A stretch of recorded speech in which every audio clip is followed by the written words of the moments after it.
We're the Skinner Brothers. Most folks only need a lawyer once or twice in their lives. And when they're injured or in an accident, most people don't know what to do. We get it. It can be overwhelming. Nobody likes to be told, you need a lawyer. But that's why we're here. We want to get you back to your normal life and help you recover. So if you or a loved one has been in an accident, give us a call. Let us figure out how we can get you compensation. Reach us at SkinnerWins.com or Google Skinner Lawyers. We'll treat you like family. At Carter Myers Automotive, what we do today will tomorrow become what we've done. That's why Owners Just Do More no longer defines us. Our work is never done because what we live by doesn't have a finish line. We care. Our company of owners is moving lives forward every day by finding more ways to care before, during, and after your purchase. Because when you're happy, so are we. Carter Myers Automotive. Proud to be the owners who just care more. Providing reliable protection since 1877, we are Farmers and Mechanic Insurance Companies. For over a century, we have been dedicated to provide dependable insurance protection and excellent customer service. We specialize in auto, home, farm, and business insurance. Our products are backed with personal, hands-on service. You can trust us to protect what matters most to you. For all of your insurance needs, there's Farmers and Mechanics Insurance Companies.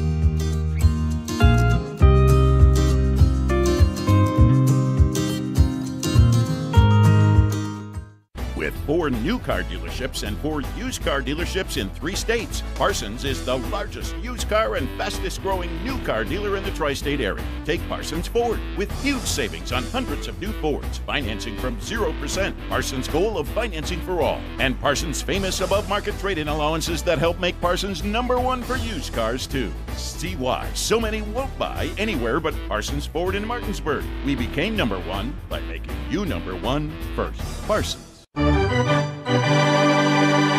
The following is a special sports broadcast presentation of Talk Radio WRNR Martinsburg.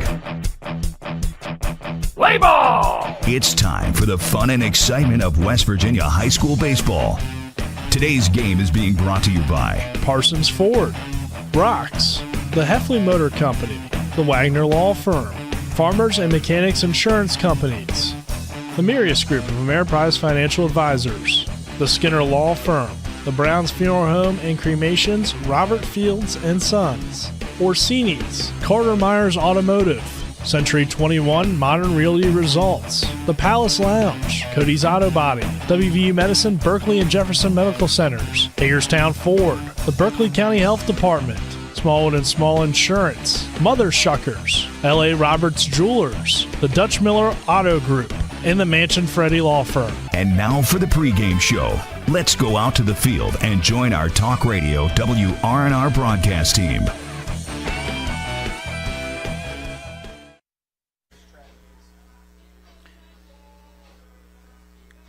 Good afternoon from P.O. Faulkner Park, home of the Martinsburg Bulldogs. Another time for West Virginia High School baseball on Talk Radio WRNR and TV10 as the undefeated Bulldogs 3-0 on the season play host this afternoon to the Frankfort Falcons.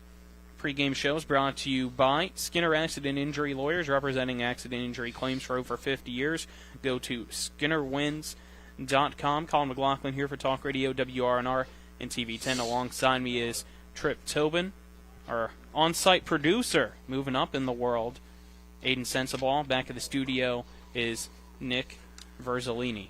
Trip, Game 4 for the Bulldogs, season opener for Frankfort. What are you looking forward to in this afternoon's matchup?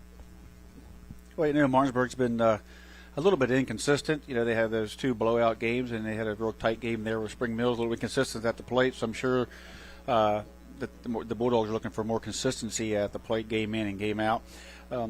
Frankfort, young team.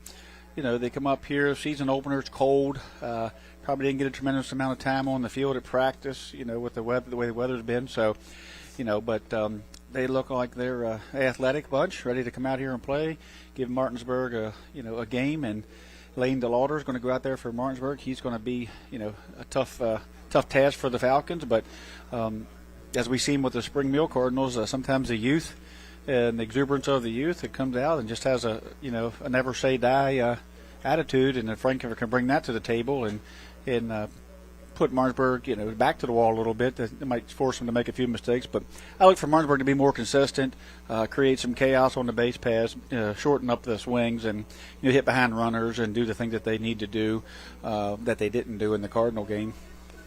Pitching's been a huge strength for this Martinsburg team. You said it at the end of our last broadcast Saturday. In the 27 innings that Martinsburg's, or 17, innings that they've played, it's 27 strikeouts by the Bulldogs. Pitching staff had those numbers switched at first in my head.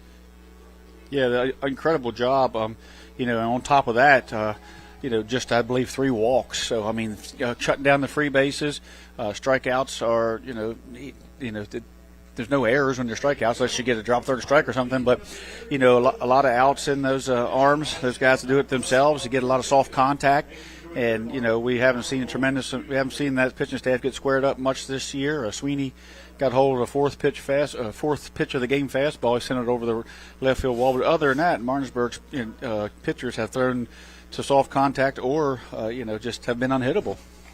Step aside and take our first 2-minute break on the Skinner Law Firm pregame show. On the other side of that break, we'll hear from both head coaches. This is West Virginia High School Baseball on Talk Radio WRNR and TV 10. I do. We got double the Rock's gas rewards, 6 cents off a gallon. Can't believe you didn't fill up. That's double my rent. Not my car. Save now with double the gas discount. 6 cents off a gallon with Rock's Rewards. We got double the Rock's gas rewards, 6 cents off a gallon. You had one job. It's between girls. Save now with double the gas discount. 6 cents off a gallon with Rock's Rewards. Remember when you were a little kid and saw your first deer? Oh, how cute. As an adult, maybe you've had a different experience. Where'd that come from? Bambi mess up your dream machine?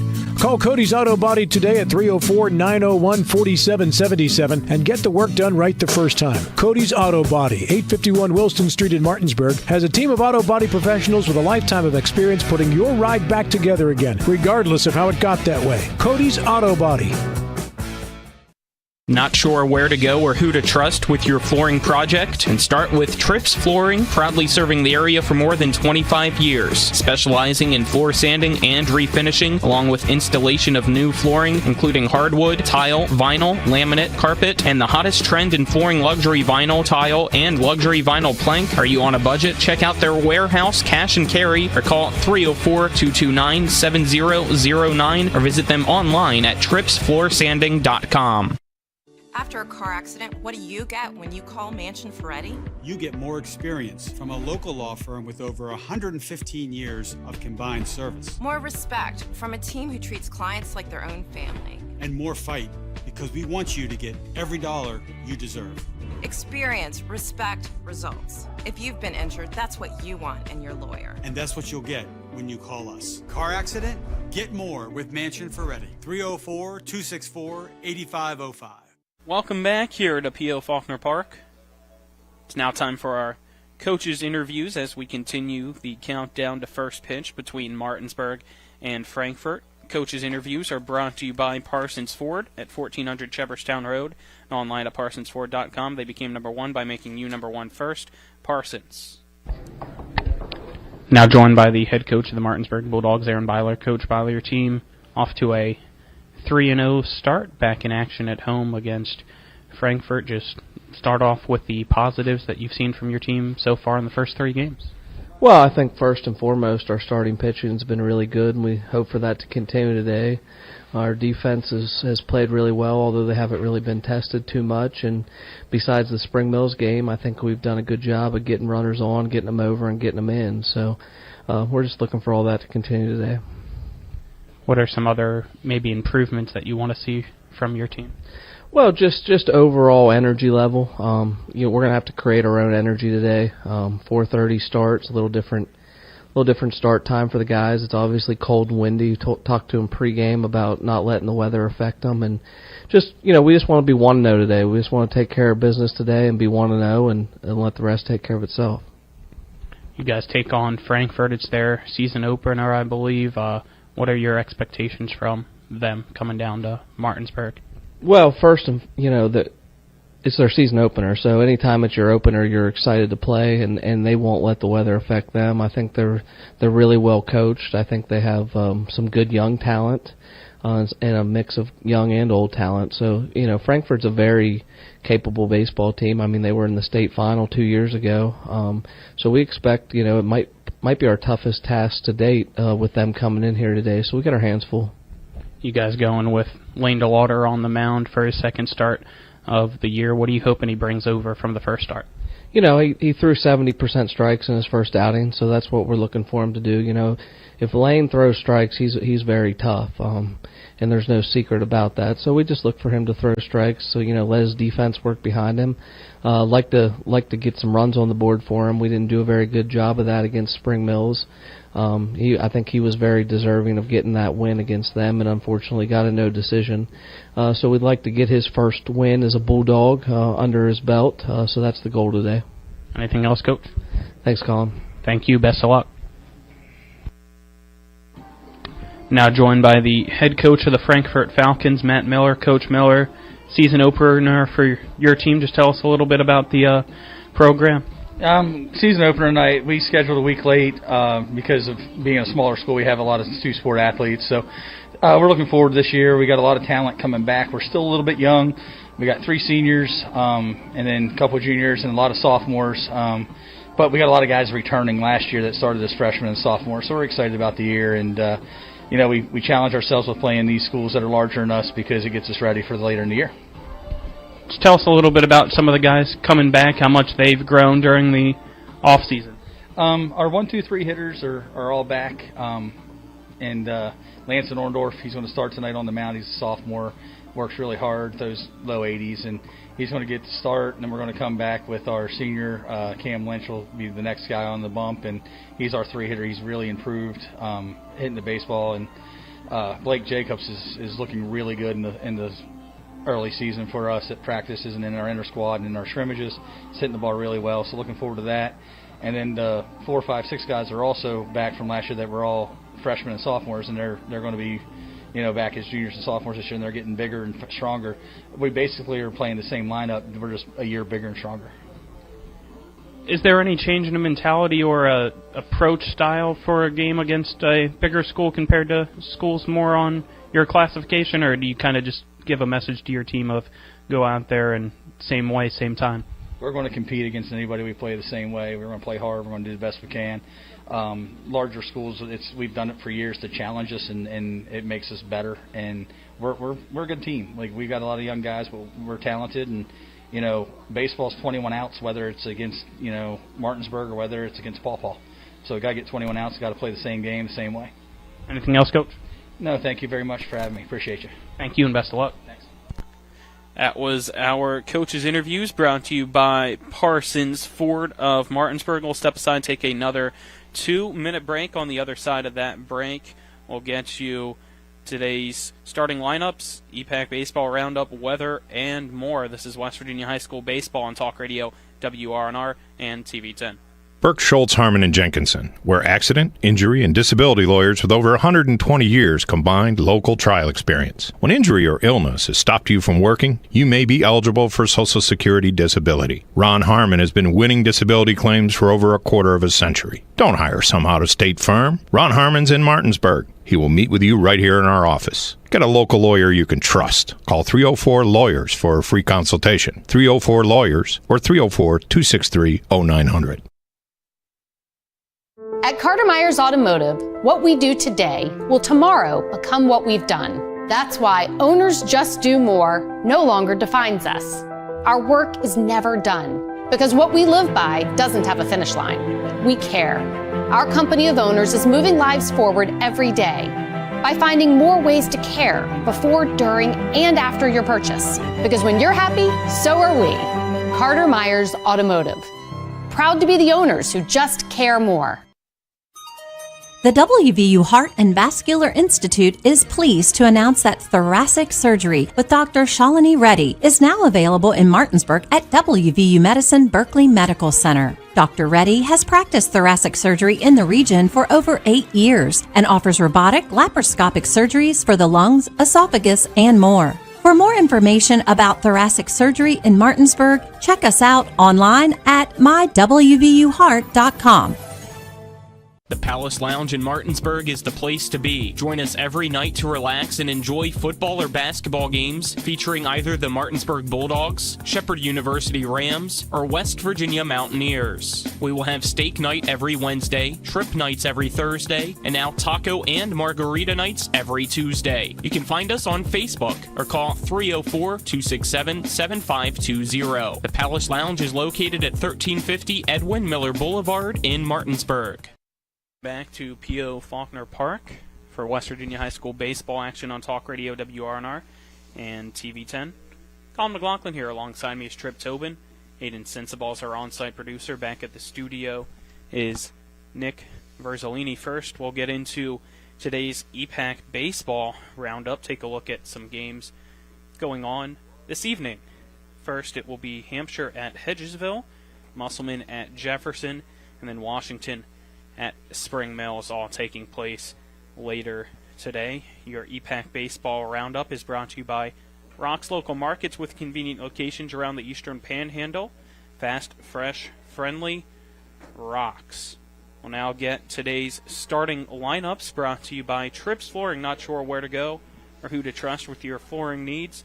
Call Trips Flooring at 304-229-7009 or online at tripsfloorsanding.com. First, for the visiting Frankfort Falcons in their season opener, coached by Matt Miller, leading off for Frankfort, the starting pitcher, number 15, Lanson Orndorff, batting second and playing second base, number 10, Blake Jacobs.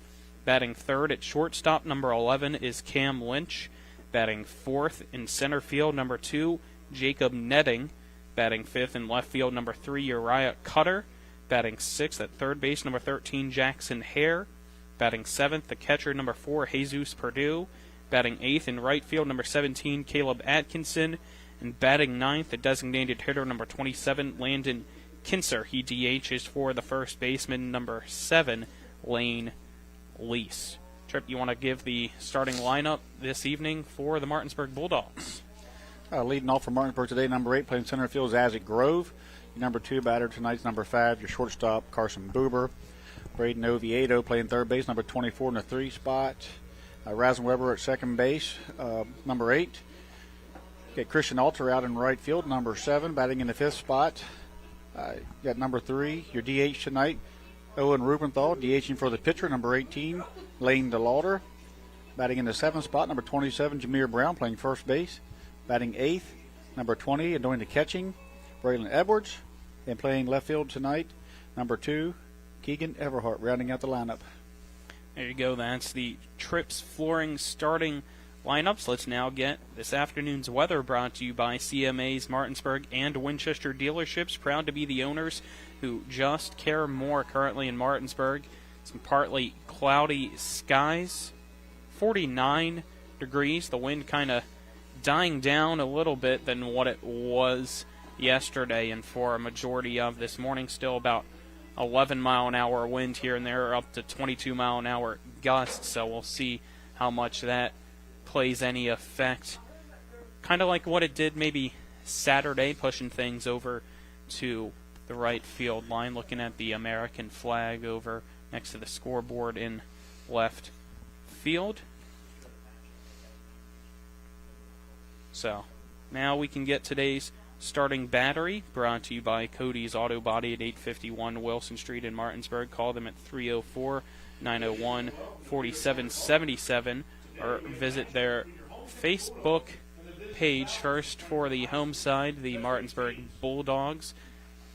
Behind the plate doing the catchings, the sophomore Braden Edwards. Starting pitcher today for Martinsburg is Lane DeLauder, making his second start of the season. Take a look quickly at his numbers from last game. He got no decision, but went 5 2/3 innings, giving up 3 hits, 2 runs, both of them earned, 7 strikeouts, and 1 walk in that start against Spring Mill. So his ERA is 2.47. On the other side for Frankfort, the starting battery for them will be Lansing Orndorff as the starting pitcher, and catching is Jesus Perdue. Frankfort in the road gray uniforms with the dark blue numbers outlined in light blue on the back on the front. The dark blue font with the light blue outlining. Frankfort on the front of the chest with the numbers in the bottom right. For Martinsburg, the home white uniforms with the white hat with the orange block M on the front and the black bill. You got the Bulldogs written on the front in orange, outlined in black, and the numbers on the back as well. As both teams' starting lineups being called out here, we'll step aside, take another 2-minute break. On the other side of that break, it will be time for first pitch. This is West Virginia High School Baseball on Talk Radio WRNR and TV 10. We're back in 2 minutes. Have you been smoking? I can smell it. Hickory. I'm gonna watch you smoke the whole pack. Shop now and save at Orsini's today. Have you been smoking? I can smell it. Hickory. I'm gonna watch you smoke the whole pack. Shop now and save at Orsini's today.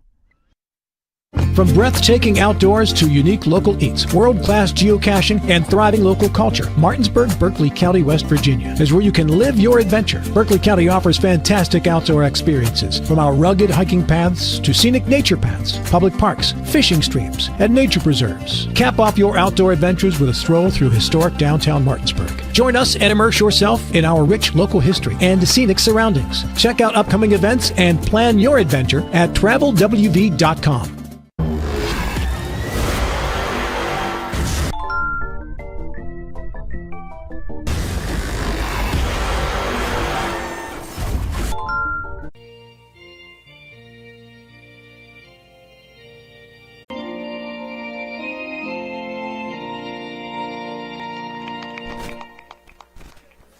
Welcome back here to P.O. Faulkner Park as the national anthem has concluded. The lineups have been announced. It's time for high school baseball on Talk Radio WRNR and TV 10. Colin McLaughlin here alongside me is Trip Tobin. Aiden Sensabaugh is our on-site producer. Back at the studio is Nick Verzolini, as first pitch will be brought to you by the Mirius Group and Ameriprise Financial Advisors, John Everson and Phil McCoy. Stop by 1270 Winchester Avenue in Martinsburg. Call them at 304-263-4343.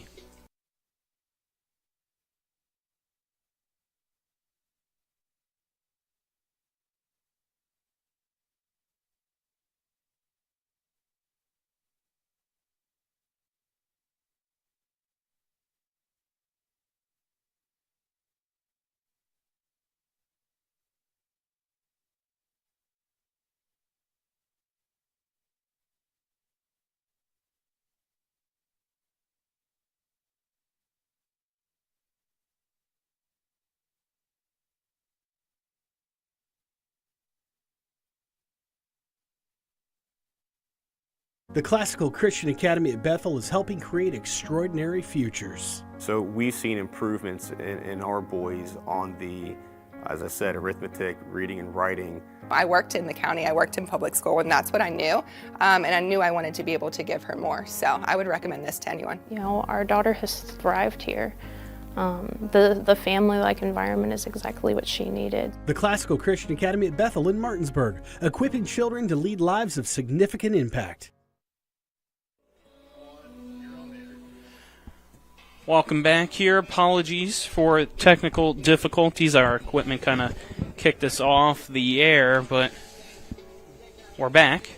First pitch will be brought to you by the Mirius Group and Ameriprise Financial Advisors, John Everson and Phil McCoy. Stop by 1270 Winchester Avenue in Martinsburg or call 304-263-4343. Colin McLaughlin here alongside me is Trip Tobin, Aiden Sensabaugh. Just fell outside the white line out there for a foul ball, or it would have been a base hit in no man's land. Count 0-2 to Orndorff for Frankfort, the leadoff batter. Stillwater sets the windup in the 0-2 pitch. Just misses for ball one. Top of the first innings brought to you by Brown Funeral Home and Cremations. Robert Fields and Sons, proudly serving our area since 1880. Wind up in the 1-2 pitch. Outside for ball two from Lane. Got Grove and Alter kind of swing to the right a little bit, but yet Everhart's still kind of holding tight to his spot there in left field, so there's a big gap in left center at the moment. 2-2 pitch, called strike three for out number one. As Orndorff goes down looking. First strikeout of the evening for Lane DeLauder. Lane picking up where he left off there. We didn't hear in the interview like we heard the first game interview about any pitch counts or where he may be as far as how many pitches they were thinking he might throw tonight. So I can guess it's a similar 60-70 pitch outing.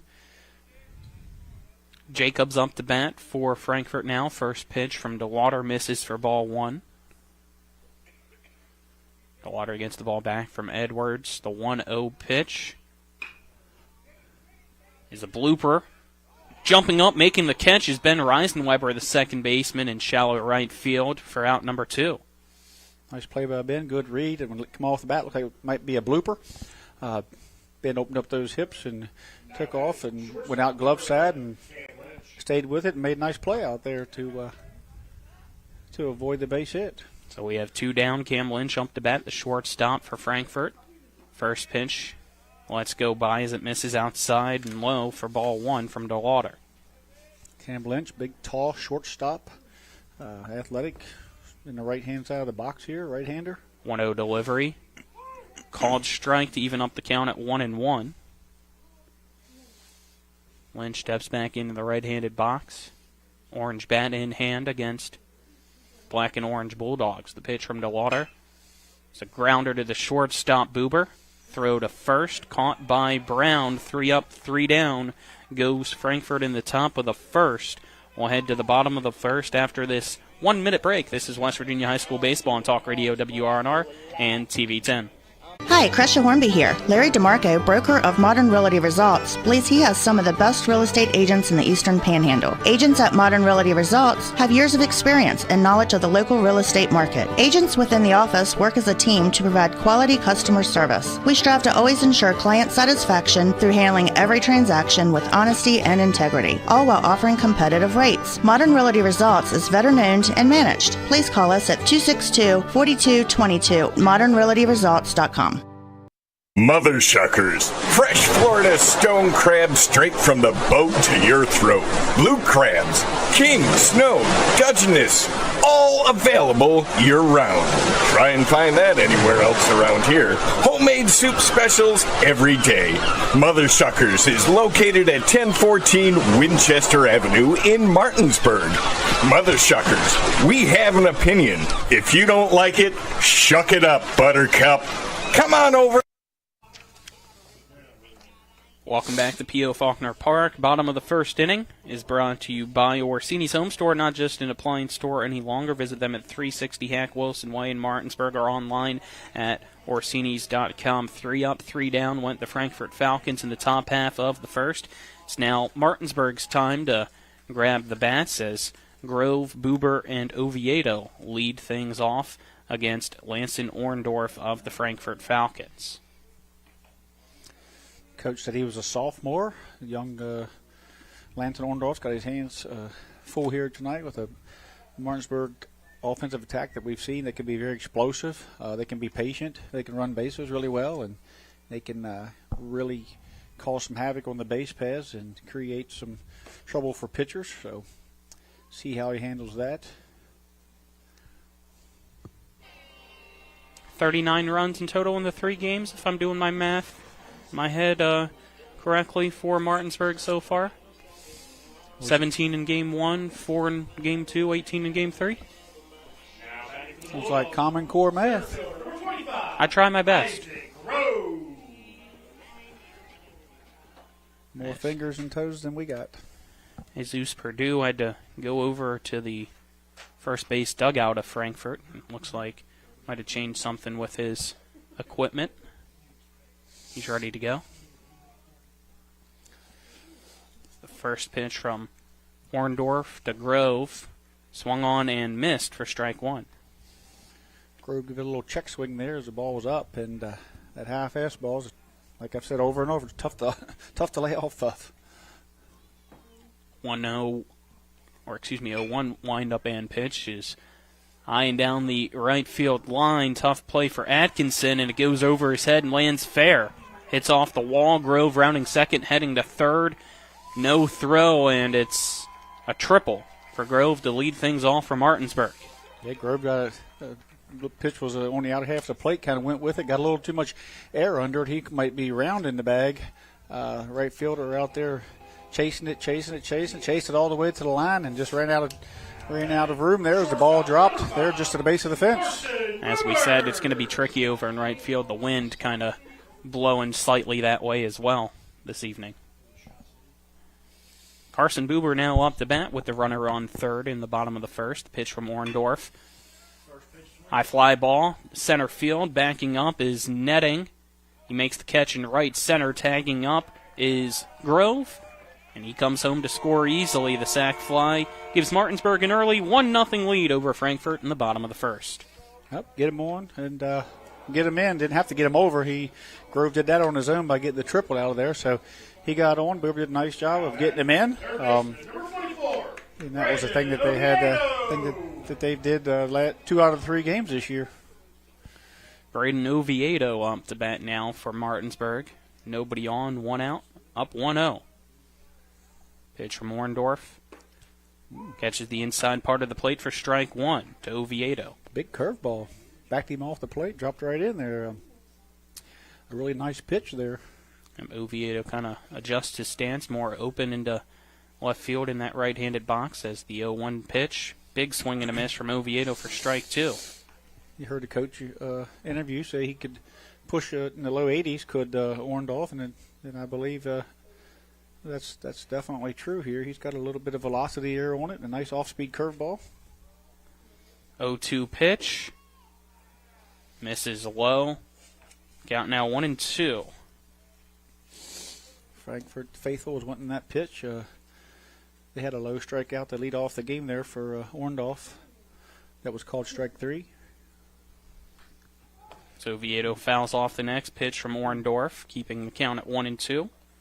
He just got a piece of that curveball that Orndorff started at the plate that time. I was trying to break it off the plate, and Oviedo reached out there and got the end of the bat on it just barely. 1-2 pitch from Orndorff to Oviedo, up and almost taking the head off of Oviedo as he had to back away from that one. Count now 2-2. Oviedo seen a curveball at him that he walked away from. And a fastball he fouled off, and a curveball he fouled off, and now a fastball up and in. So definitely an advantage pitcher here to see what Oviedo does here, as the pitcher has him set up pretty well for a curveball, at him. Bottom of the first, Martinsburg already leads Frankfort 1-0. 2 balls, 2 strikes, no outs to Oviedo. And he sends a line drive into right center field. That one's going to bounce and roll all the way to the wall in right center. Oviedo rounds first, heads to second. It's a stand-up double for Oviedo as the bats continue to stay hot for the Bulldogs. Yeah, he had Oviedo set up for something curve, and he decided to go with the fastball there, sort of in the middle to the outer half of the plate. And Oviedo did a great job staying behind it, driving it to the wall. He had him kind of backed off the plate a little bit and was probably susceptible to maybe something off-speed, but great job by Oviedo thinking fastball and reacting to the off-speed pitch should he have gotten it. So just a really good job of hitting there by Oviedo. Ben Reisenweber now up to the plate for Martinsburg. He calls time before the first pitch from Orndorff. Oviedo takes his lead on second, still nobody out in the bottom of the first inning. Orndorff looks at the runner behind him, looks back home, and first pitch gets that curveball called strike one against Reisenweber. Yeah.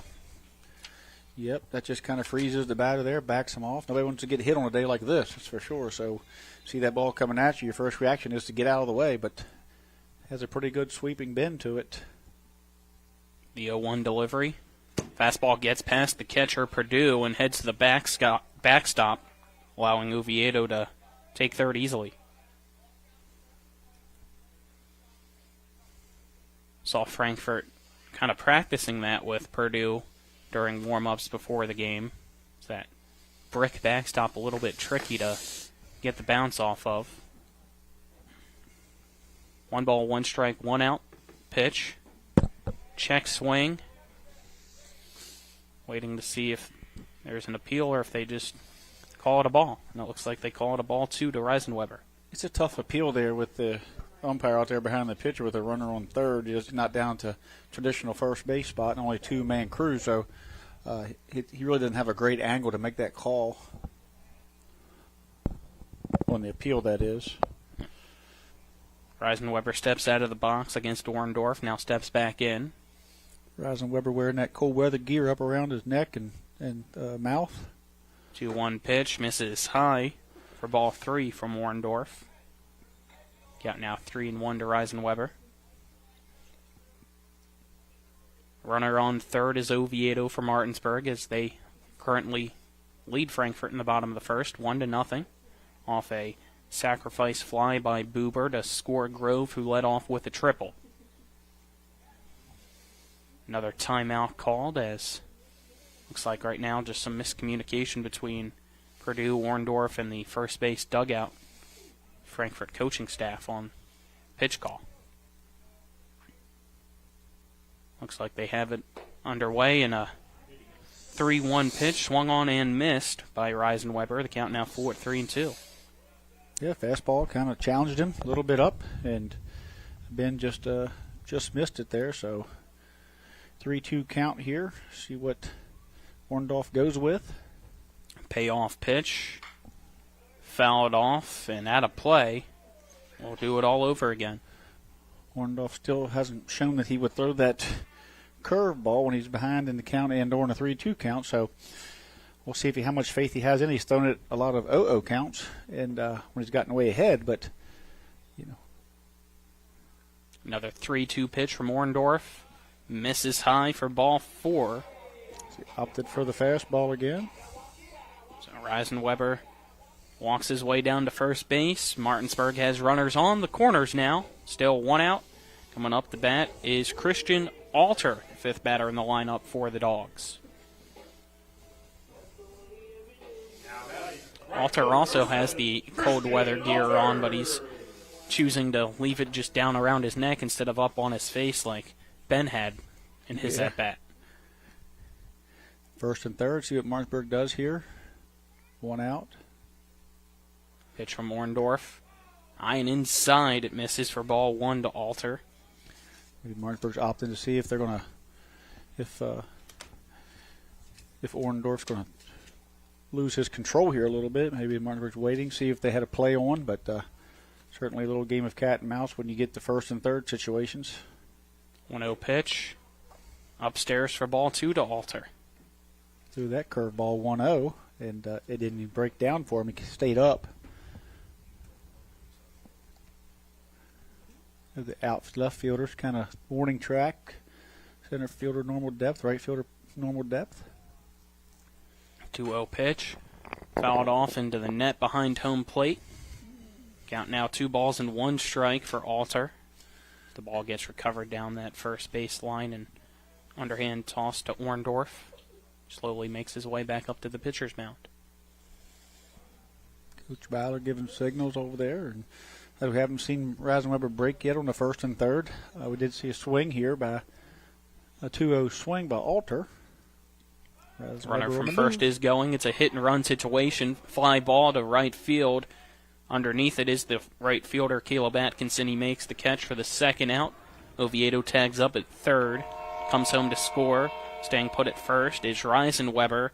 The Alter sac fly gives Martinsburg a 2-0 lead over Frankfort now in the bottom of the first.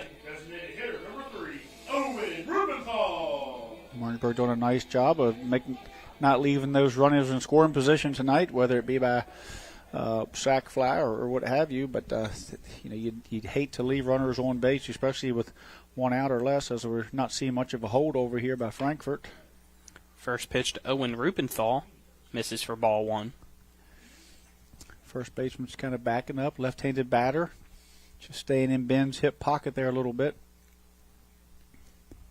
Gives Reisenweber a little bit of a larger lead than normal. He kind of steps back towards first just a little bit more.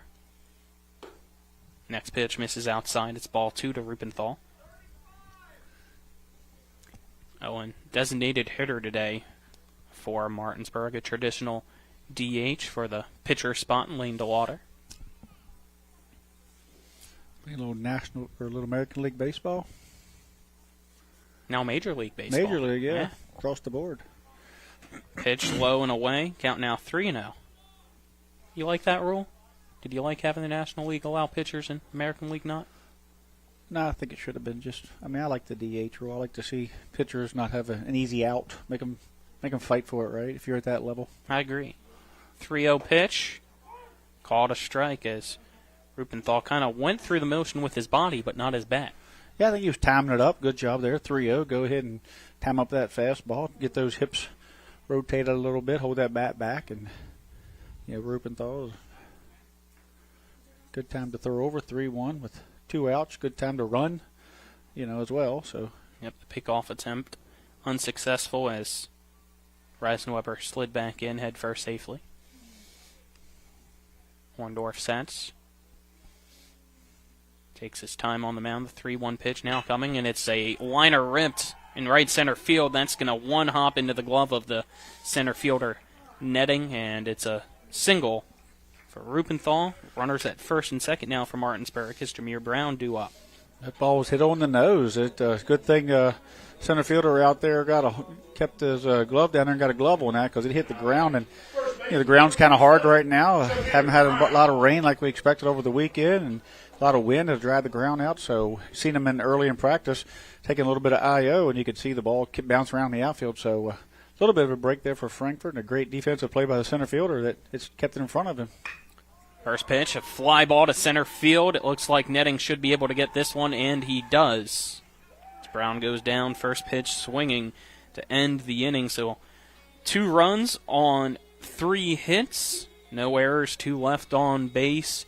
The end of 1, it is Martinsburg 2, Frankfort nothing. We'll head to the second after this 1-minute break. This is West Virginia High School Baseball on Talk Radio WRNR and TV 10.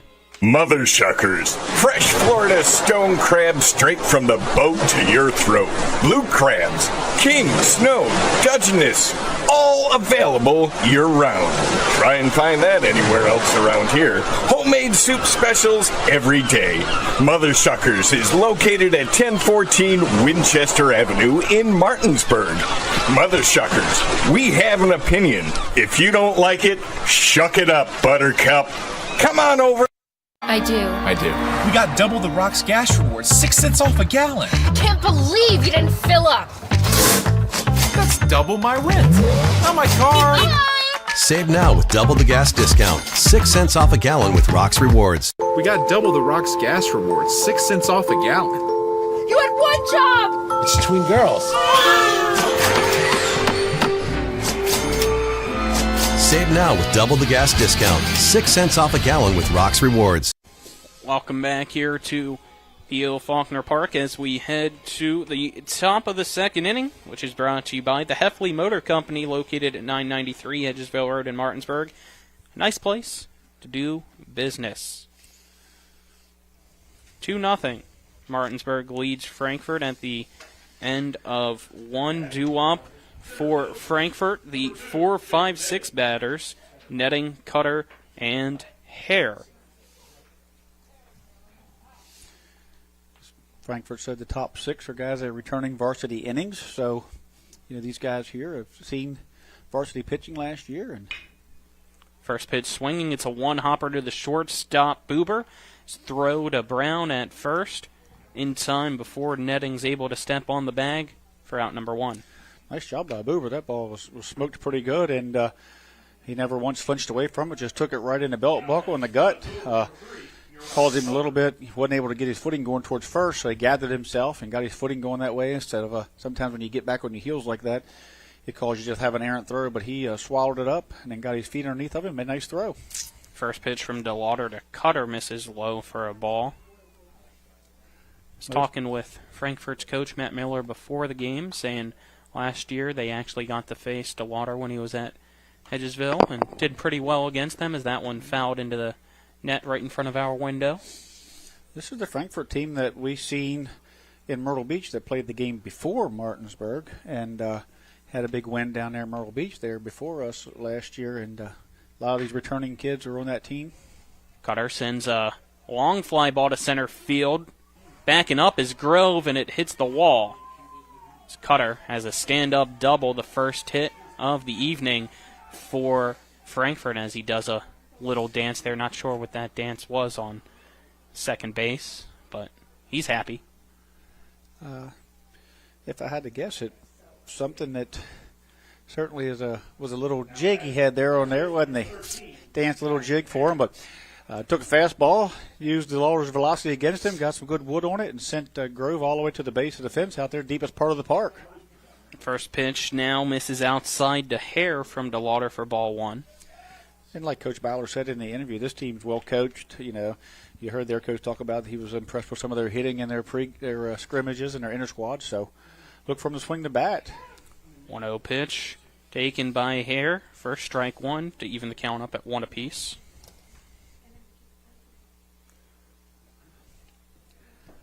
I think we're seeing a Lane DeLauder that's sort of reminiscent of the Lane DeLauder we've seen last year as he progressed with his velocity and his control and his, in his ability to take the game over as the season moved on.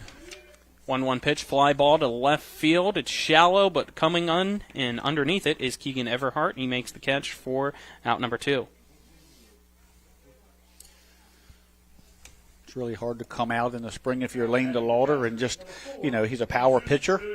And cold out, and kind of on a pitch count, come in and work your pitches, do your thing. But I think you're definitely going to see Lane DeLauder continue to progress into the season into pretty much an unhittable force here as he progresses through the spring and the summer. Jesus Purdue up the bat now for Frankfort with 2 outs, runner on second. Jesus, top of the second, first number pitch. 4. We missed for ball one to Purdue from DeLauder. Count 1-0. 1-0 pitch. Fouled off over the third base dugout. Out of play, evens up the count at 1-1. Number 4, right-handed catcher, I believe. Left-handed batter, similar to Martinsburg's Braylon Edwards. So and he'll lead off the bottom of the second inning, I believe. 1-1 pitch. Called strike 2 from DeLauder.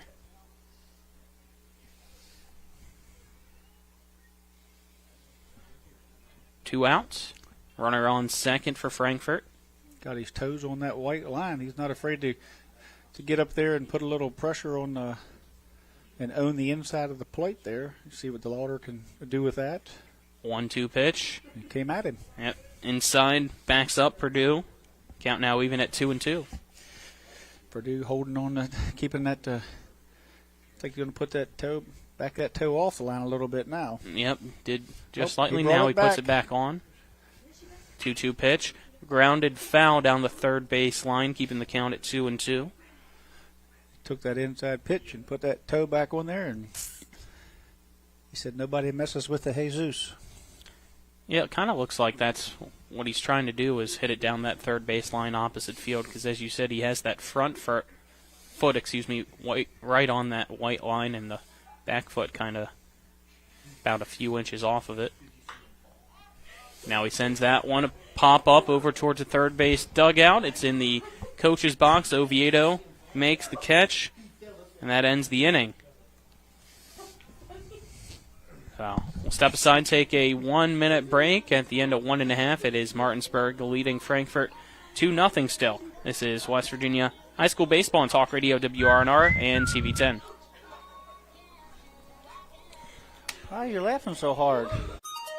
The WVU Heart and Vascular Institute is pleased to announce that thoracic surgery with Dr. Shalini Reddy is now available in Martinsburg at WVU Medicine Berkeley Medical Center. Dr. Reddy has practiced thoracic surgery in the region for over 8 years and offers robotic laparoscopic surgeries for the lungs, esophagus, and more. For more information about thoracic surgery in Martinsburg, check us out online at mywvuheart.com.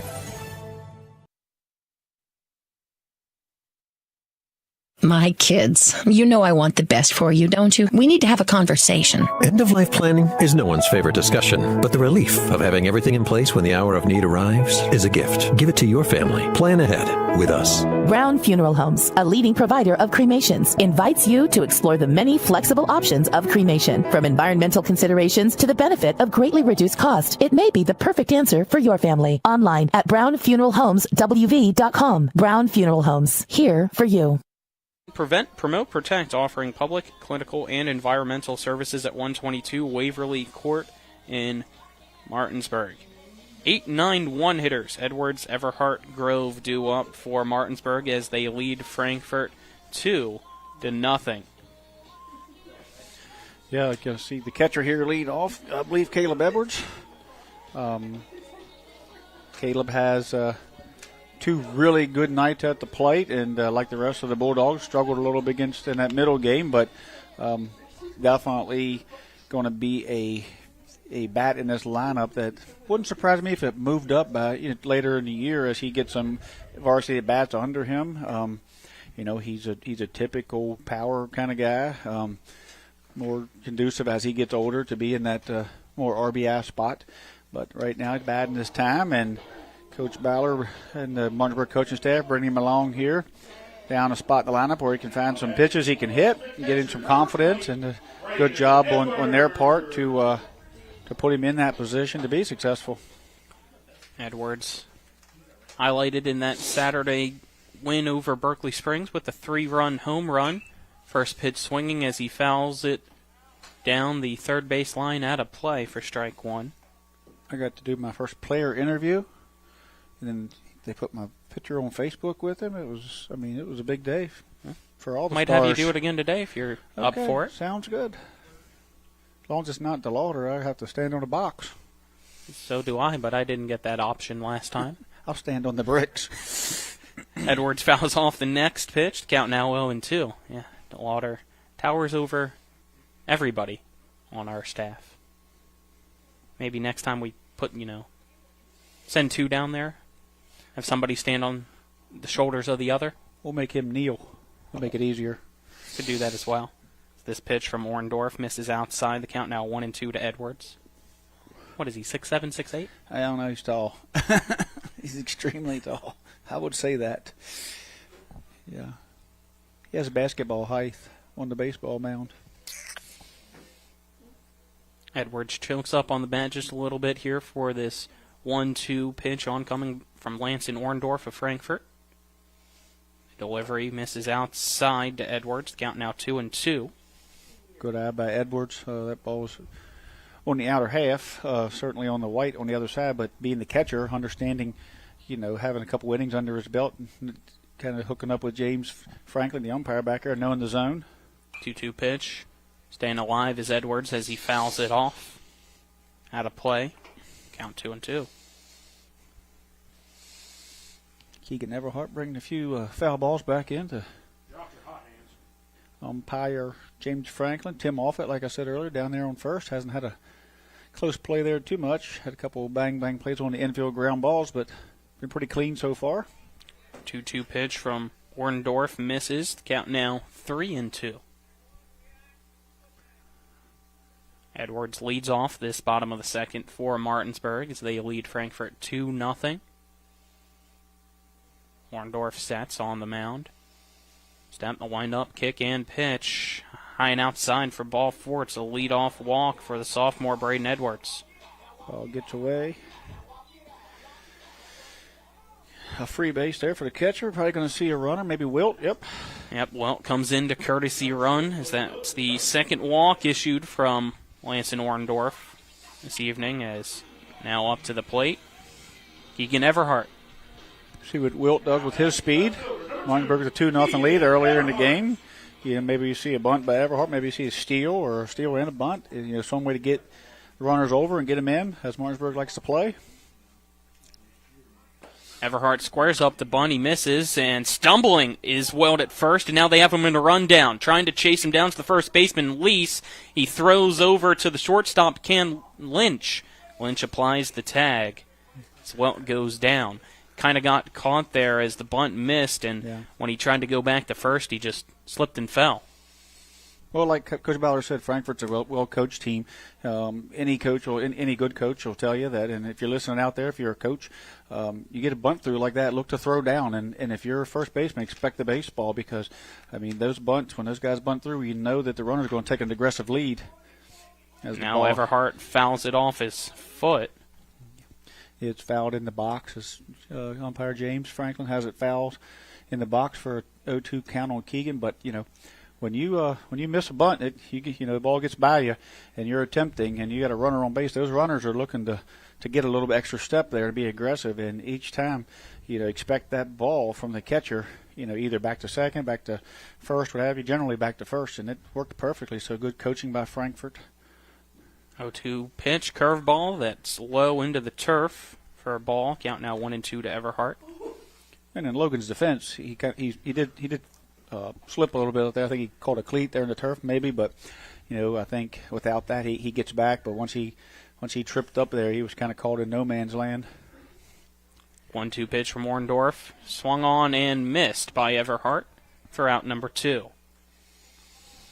But you can see how the little things, when you hear coaches say, we need to do little things. Let's do the little things. Well, you got a leadoff walk, or you don't get the bunt down, you get picked off, then there's a strikeout. Next thing you know, it's nobody on base and 2 outs, and the inning's kind of shot, it feels like, as opposed to a man on second with 1 out. So that's when you hear coaches talk about the little things. Those are the little things right there that change an inning, and you only get 7 of them. Top of the lineup now up to the plate for Martinsburg. First pitch from Orndorff to Grove misses for ball 1. That was just below the knees. Got to be careful as Grove tripled his first time up. Start off that 2-run bottom of the first for Martinsburg. He now calls timeout as Orndorff was trying to make him wait a little bit longer than Grove wanted to in that right-handed box. See Martinsburg do that a lot. They're very disciplined when it comes to if they feel like it's too long, they call a timeout. Nice pitch. Curveball called a strike. Curveball started on the knees and ended up, middle outside of the plate, so it has a nice break to it. It's probably one of his best pitches, right? His fastball doesn't move a lot from where I'm sitting, but his curveball has a good break. 1-1 pitch. Fastball that's fouled over towards the first base dugout and continues to go out of play. The count now 1-2 to Grove. And it's Martinsburg 2, Frankfort nothing. Bottom of the second inning. 1 ball, 1 strike, 2 outs. Pitch from Orndorff. Curveball caught looking. Grove goes down. Back-to-back strikeouts to end the second. Still 2-0. No runs, no hits, no errors, nobody left on. Led to the third after this 1-minute break. This is West Virginia High School Baseball on Talk Radio, WRNR, and TV 10. Life is evolving. Over the past decade, the way we do almost everything has changed. Get on your phone, see something you like, click on it, and it shows up at your door. Why should the way you have your car serviced be any different? Why waste your time going to a dealership service department when Hagerstown Ford and Hancock Chevrolet will come to you? They service all makes, all models, and offer full parts and labor warranties. Hagerstown Ford and Hancock Chevrolet will come to your door or office and service your vehicle while you're doing what you need to be doing, conducting that business meeting or mowing the lawn. Why take time out of your busy schedule when you don't have to? Hagerstown Ford and Hancock Chevrolet's friendly, knowledgeable staff will come to you where you live or where you work for full service maintenance, from oil changes to tire rotations, brakes, batteries, multi-point inspections. They handle it all. Hagerstown Ford and Hancock Chevrolet is committed to delivering the best of the best to their customers. Trust them to service your vehicle where you're at home or at work. Skip the time-consuming and terminal wait at the dealership. Schedule your appointment at FordofHagerstown.com or HancockChevy.com. Welcome back to P.O. Faulkner Park as we head to the top of the third inning, which is brought to you by the Dutch Miller Automotive Group, home of Friends and Family Pricing. 8-9-1 batters due up for the Frankfort Falcons: Atkinson, Kinser, and Orndorff. Now that is the Falcons right fielder, number 17, Caleb Atkinson. Lane DeLauder so far only given up the 1 hit, strikeout, as well, coming in that first inning. He continues to try to settle in. First pitch swinging is Atkinson, and it's a grounder to the shortstop. Buber fires it across over to first for out number 1. Buber had a pretty busy night tonight. Got 3 put out so far. A couple of routines. The one that came up and got him in the belt buckle there earlier has done a fine job. Yep, that's back-to-back innings now for Frankfort to start off with a ground out to the shortstop. On the first pitch as well. So yeah, they're swinging. The pitch count is down, and he's done a great job. Kinser now up to bat. He takes the first pitch. It's high and slightly inside for ball 1.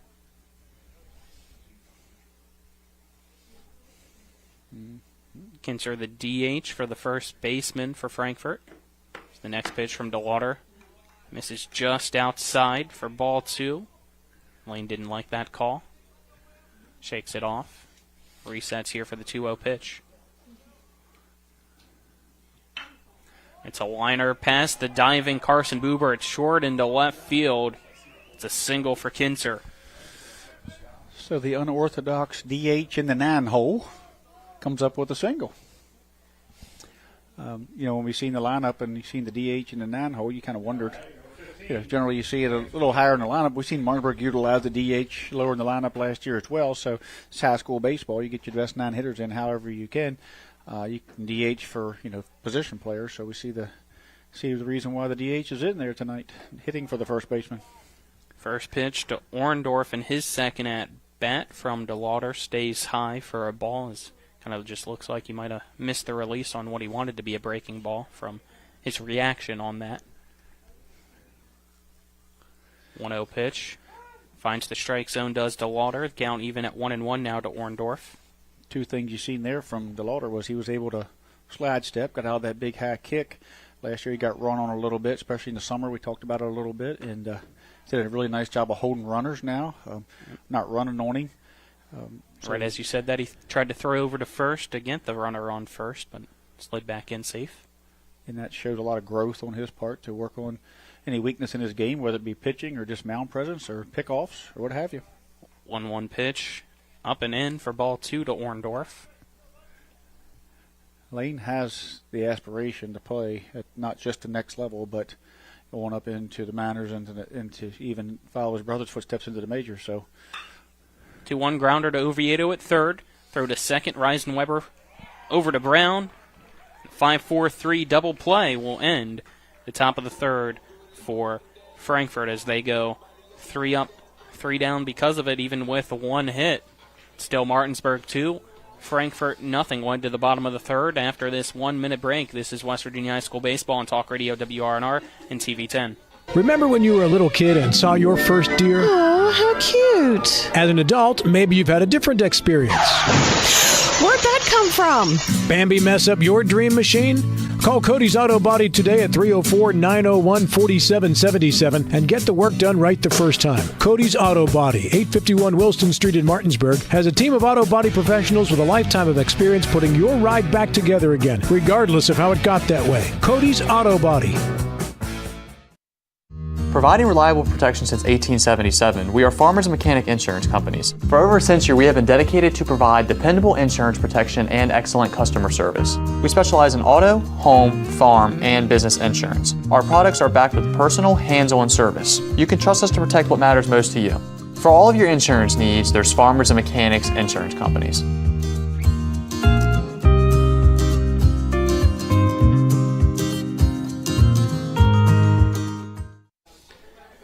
Welcome you back here to P.O. Faulkner Park as Martinsburg leads Frankfort 2-0 as we head to the bottom of the third inning, which is brought to you by the Century 21 Modern Realty Results team. If you're looking for a home in the tri-state area, they have you covered. Due up for Martinsburg in the bottom of the third. The heart of the lineup, 2-3-4, Buber, Oviedo, Reisenweber.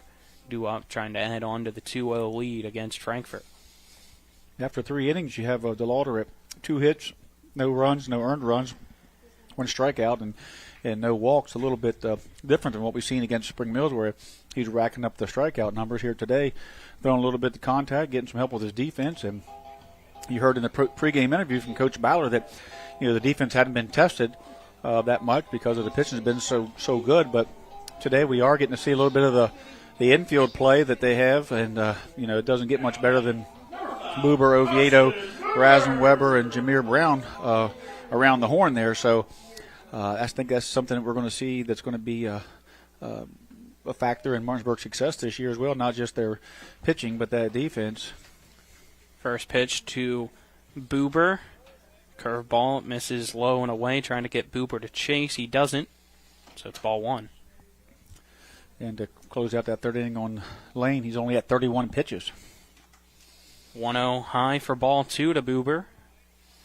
Buber has an RBI today. He had the sacrifice fly in the bottom of the first to score at Grove. Martinsburg had that 2-run bottom of the first, finding itself up 2-0 against Frankfort here. 2-0 pitch. High fly ball to left field. Backing up is Cutter. Still backing up, and it's over his head off the left center wall. He's still bobbling it.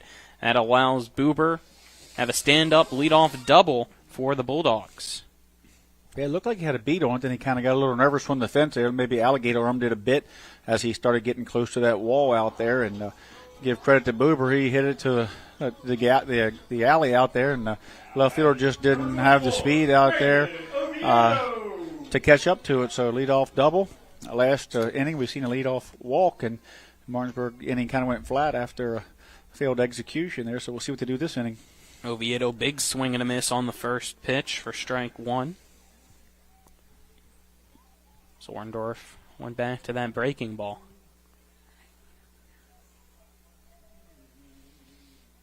Zorndorf looks at Buber at second. Goes back to the curveball this time. Oviedo does not swing. It's low. They even up the count at 1-1. For a sophomore, well, I mean, he's a high school baseball player, don't get me wrong, but with 2 more years of varsity under his belt, still to come to get under his belt, he's going to have a lot of strikeouts with that curveball. Big swing and a miss on a fast ball to Oviedo this time. The count now 1-2. The whole sophomore season and junior and senior season ahead of him. Junior-senior season ahead of him. He's going to rack up some strikeouts when that velo picks up and he uses that curveball. That's a grounder in between second and short. And bouncing over the head, takes a weird hop there in left center. As Oviedo will have RBI double as a result. Was going to be an RBI single, but because of the weird hop it took in the outfield grass, that allowed Oviedo to go for 2. Yeah, he got the benefit of the spring outfield grass out there. This field was completely dirt in the fall as they hauled in 300 plus loads of fill to level that outfield. So grass is a little bit thin out there, but at least it's not real clumpy like you would see at other fields this time of year. It's just you're going to see that around the EPAC with the grass outfield. You're going to see some of that play here as none of the sprinkler systems on or anything, and the grass and the ground's kind of dried out. Maybe it hit the sprinkler. I'm not too sure where that is out there, but it's now 3-0 Martinsburg leading Frankfort here in the bottom of the third. But it was a weird hop for sure. I mean, it was a worm burner all the way out until just about shallow left center before it jumps up over the shoulder of netting. 1-0 count, now 1-1 as it's a foul ball from Ben Reisenweber. Back-to-back doubles, one off the wall and one that just, like you said, stayed tight to the ground and just suddenly decided to take a hop there for things going Martinsburg's way this inning. Nobody out. Oviedo on second, the 1-1 pitch. Breaking ball is Reisenweber swung early. Count now 1-2.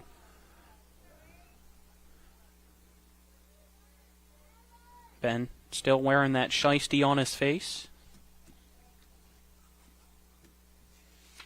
Zorndorf's 1-2 delivery. Another big swing and a miss by Reisenweber for the first out of the inning. A curveball. He kind of bailed, then he tried to get back in, but it was too late, and he just kind of fell back on that one. Now up to bat is Christian Alter.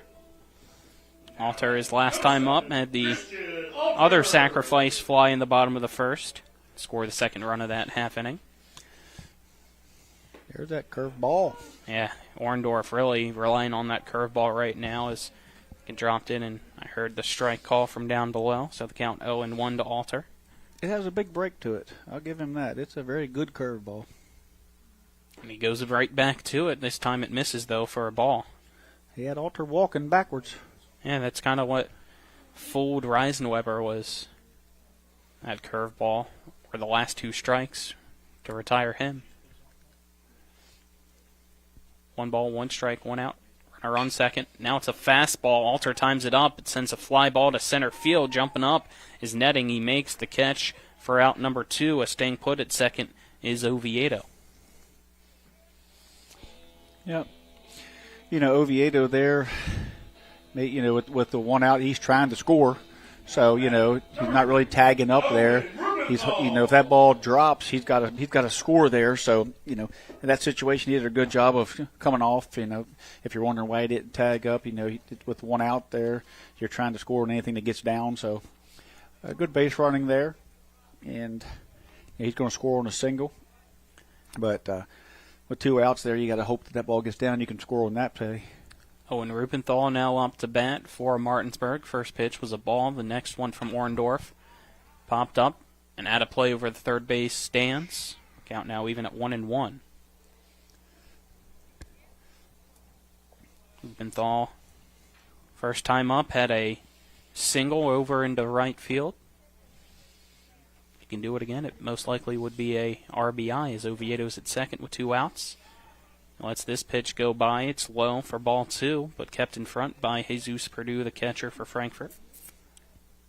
That hit the turf in front of home plate. Almost went by him.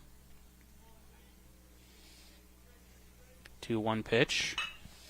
Lined into the left center field, but it's caught by Uriah Cutter to end the inning.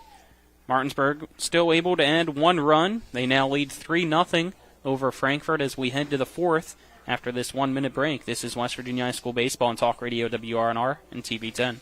Burke, Schultz, Harmon, and Jenkinson, where accident, injury, and disability lawyers with over 120 years combined local trial experience. When injury or illness has stopped you from working, you may be eligible for Social Security disability. Ron Harmon has been winning disability claims for over a quarter of a century. Don't hire some out-of-state firm. Ron Harmon's in Martinsburg. He will meet with you right here in our office. Get a local lawyer you can trust. Call 304-LAWYERS for a free consultation. 304-LAWYERS or 304-263-0900.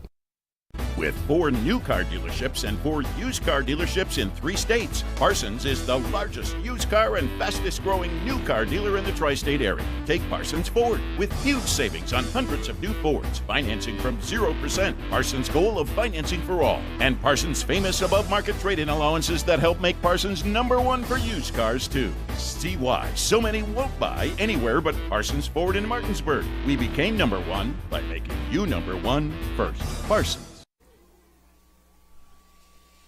Welcome back to P.O. Faulkner Park as we head to the top of the 4th inning, which is brought to you by Farmers and Mechanics Insurance. Reliable coverage since 1877. Call 304-263-0809 for a quote today or visit fmiwv.com.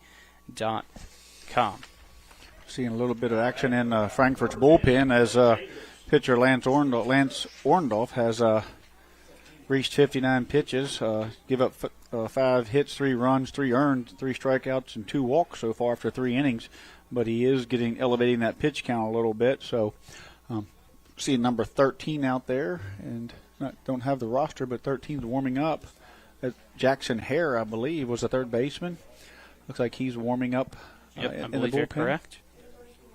So, maybe it's just a precaution, or maybe there is a cap on pitch count here in the first game of the year for Frankfort. So we know that a 13 or is that just a 3? I think it's a 3, yeah. Maybe his ponytail had me messed up. Yep. Cutter, isn't it? Uriah? I will check here after this first pitch from DeWater to the leadoff batter in the top of the 4th, and Jacobs as it misses for ball 1. Jacobs, a 2 batter. He had that looping liner to Ben Radler, made a nice play on last time at bat, so yeah, it is number 3. Yep, that is Cutter. You're correct, by the way. So, next pitch to Jacobs, called a strike. The count now 1-1, as the timeout called as One of Cutter's warm-up pitches went into the field of play. Yeah, Frankfort out there talking to his guys about, I think, how to protect the pitcher there. 1-1 pitch from DeLauder. Breaks outside for ball 2 to Jacobs.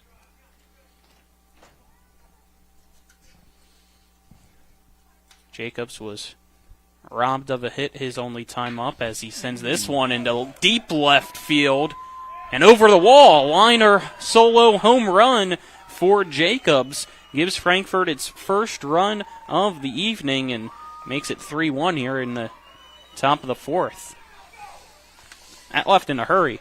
Yeah, that ball's hit on a line. It wasn't it never really got that high. Certainly never even got as high as the scoreboard as it got out over that left field wall, and not much Everhart could do about it. Just watch it fly, and everybody kind of turned their heads. Fastball that found the heart of the plate, and the right-handed batter jumped on it and sent it over the fence, sort of similar to the Sweeney home run a couple nights ago. That got out in a hurry. I did not expect it the way the height on that was. But either way, it's now 3-1, and up the bat is Cam Lynch. What do you want to give it an exit velo? 87, 90? I don't know. 103? I don't have it. I don't either. Pick a number. Chuck here in the press box said it left the bat at 97.5 miles per hour. Sure.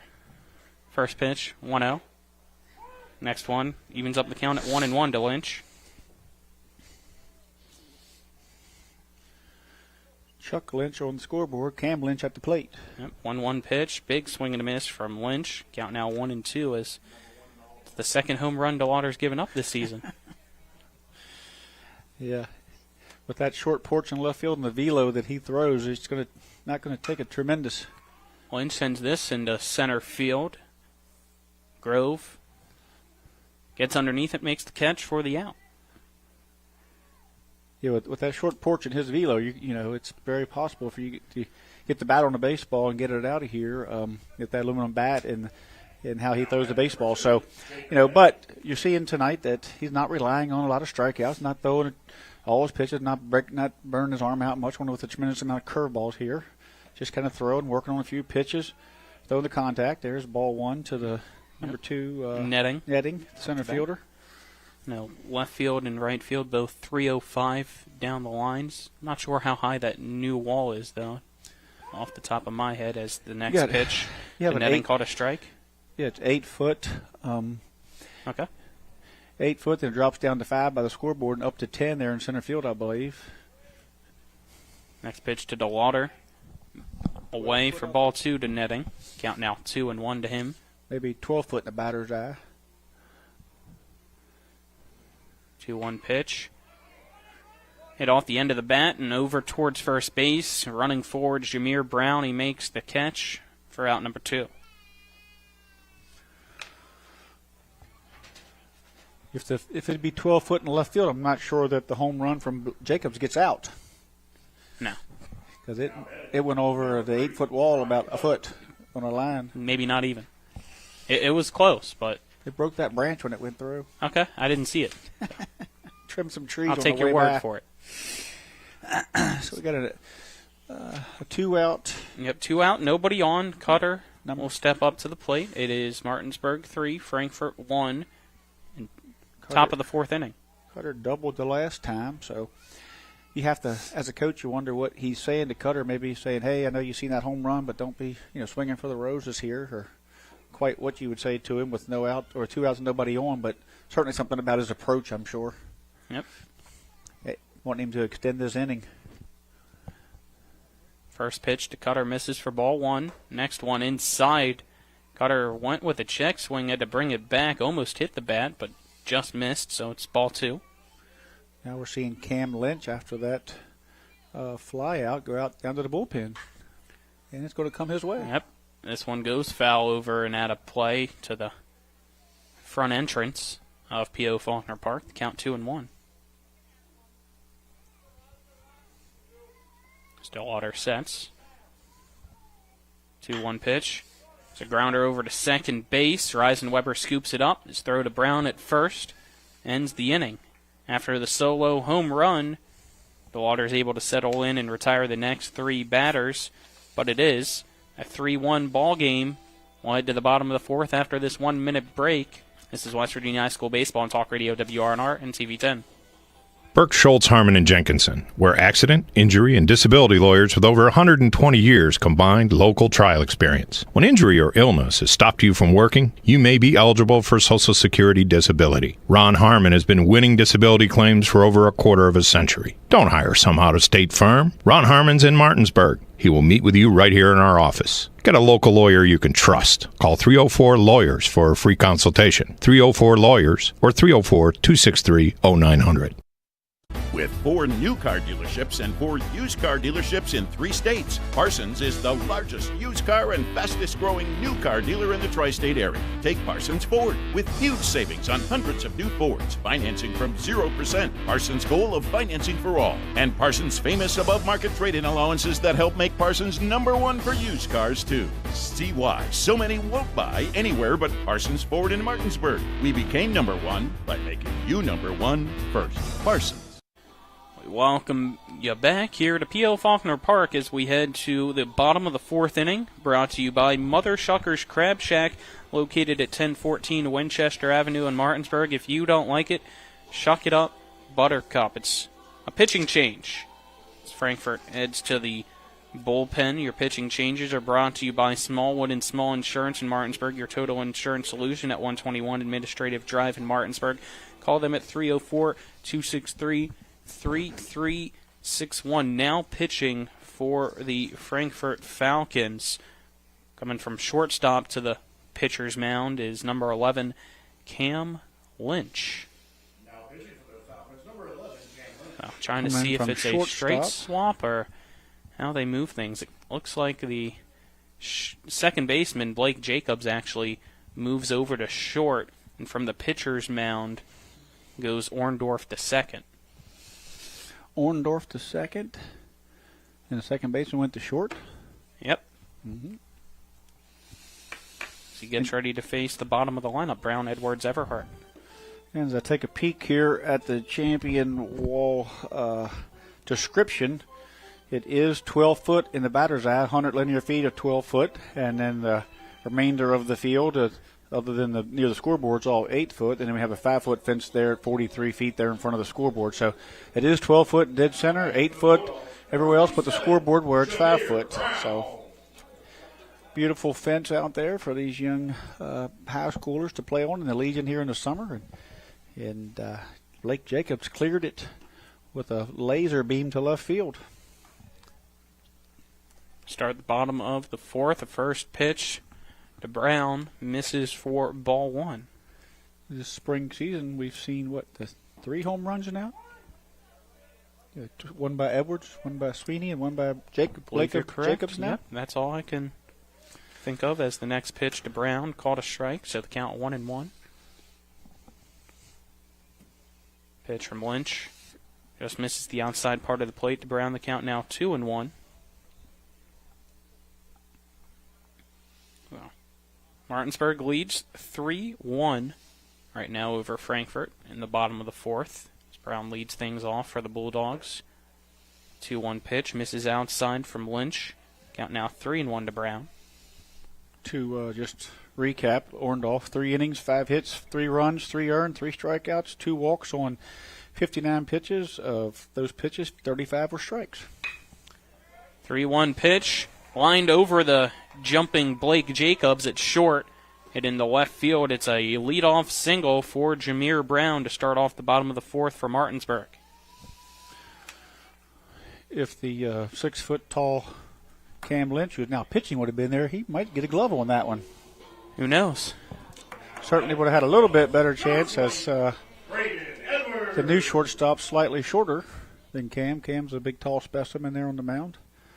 Certainly is not as tall as the 6'7" Lauder, but it's probably the tallest on this Frankfort team. First pitch to Edwards. Misses inside from Lynch for ball one as Martinsburg goes from sophomore to sophomore here in the lineup. Tight ball game here. 3-1. Big hole over there for Edwards to hit through. That's one good thing about the leadoff, single by Jameer. And then with the power hitting of Edwards, you're probably not seeing the bump, but you do see that big wide open hole there between first and second. He can hit through, so that sending Jameer would close that hole up actually. So at this point, next pitch to Edwards, swung on and missed. Count now 1-1. Should he steal successfully, that would put the first baseman back. 1-1 delivery. Edwards squares to bunt down the third baseline, and it goes foul on the turf and scooped up by Cam Lynch to stay foul. Count now 1-2. I believe the catcher might have had himself a base hit there. Had he had that thing stayed on the line, a near perfect bunt. 3-1 count, or 3-1 game, and everybody has to do what they have to do. Regardless of if you can hit the ball over the fence, you still need to be able to bunt at this level, especially in these tight games. So near perfect. Runner goes. Curveball called strike 3 to end Edwards, but Brown steals second. So one out, runner on second now, and Everhart up the bat. It all worked out. Still have one out, man on second. Certainly Edwards would not have didn't want to take that strike 3. He'd like to have gotten that bunt down, but the hit and run there with 2 strikes. Good call. And executed well. Good jump by Jameer. Lynch's first pitch to Everhart. Just tie for ball 1. There's no bad call when you're a coach when it works. It's only when it doesn't work do they second guess you. It's true. 1 ball, no strikes, 1 out. 1-0 pitch. Catches the outside part of the plate. Count now even at 1-1 to Everhart. I give Everhart a little bit of flack last time. He caught the some negativity when he didn't get the bunt down. But Everhart's in this lineup clearly because he creates chaos. He is a playmaker in the field, whether it be in the middle of the infield or whether it be in the outfield. And at the plate, he finds a way to get on, and it certainly wasn't conducive how he plays by bunting through there. And, you'll see him put the bunt down 19 times out of 20 generally, and it's just an odd circumstance there for him. But young man got himself in the lineup last year, and it did really good things, and we see what he could do as far as being in that position to move runners and bunt and hit and run, take pitches. He's just a very good on-base percentage guy, and not afraid to sacrifice himself. Is the reason why he's in this lineup. Count now 2-2 to Everhart as Lynch steps off the rubber. Put Brown back at second. Will now retake his lead as Lynch steps back on the pitcher's mound rubber. Wind up in the 2-2 pitch. A little bit ahead of it, but able to still get a piece as Everhart. It goes foul over towards the first base dugout. Lynch a little bit different than Orndorff. Well, certainly different in stature and his approach, but throws the ball. He takes a little bit more off his off-speed pitches off his curveball than Orndorff did. Orndorff, his fastball and curveball didn't have a tremendous amount of velo difference, but Lynch is slightly different there. 2-2 pitch. Tried to get Everhart to chase, did Lynch. Misses low and away for ball 3, so the count's now full. 3 balls, 2 strikes, 1 out. Bottom of the 4th, it's Martinsburg 3, Frankfort 1. Runner on second. A timeout called before the pitch. Everhart now steps back into the right-handed box here against Lynch. Just came in relief this inning for Frankfort. 3-2 pitch. Line past the diving glove of the third baseman, Hare into left field. Brown's going to try to go home, and he does as the left fielder Cutter was unable to pick it up off the ground, and that is a RBI double for Everhart, extending Martinsburg's lead in the bottom of the 4th to 4-1 over Frankfort. Nice job there by Everhart. 3-2 pitch, setting on a fastball. Reacted earlier, the pitch before to that curveball, and fought it off, and then got a pitch he could handle, ripped it out into left field. The left fielder didn't come up clean, allowed him to move up, and allowed the run to score. I don't think they would have thrown him out had he come up clean. It was going to be an RBI. So nice piece of hitting there by Keegan Everhart. Ball 1 here to Grove on the curveball. But that's what Everhart does. He's in that lineup because he can make the pitcher throw all his pitches. He can go hit with 2 strikes. He can bunt. He can take a walk. He can steal a base. You can see him out there now. 1-0 count. Another curveball from Lynch. This time it is a strike to Grove. The count now 1-1. You see him out there now on the bases. A lot of energy, pushing that shortstop back, understanding how to run bases, understanding dirt balls. And 1-1 pitch. Low and just outside for ball 2 to Grove. Count now 2-1.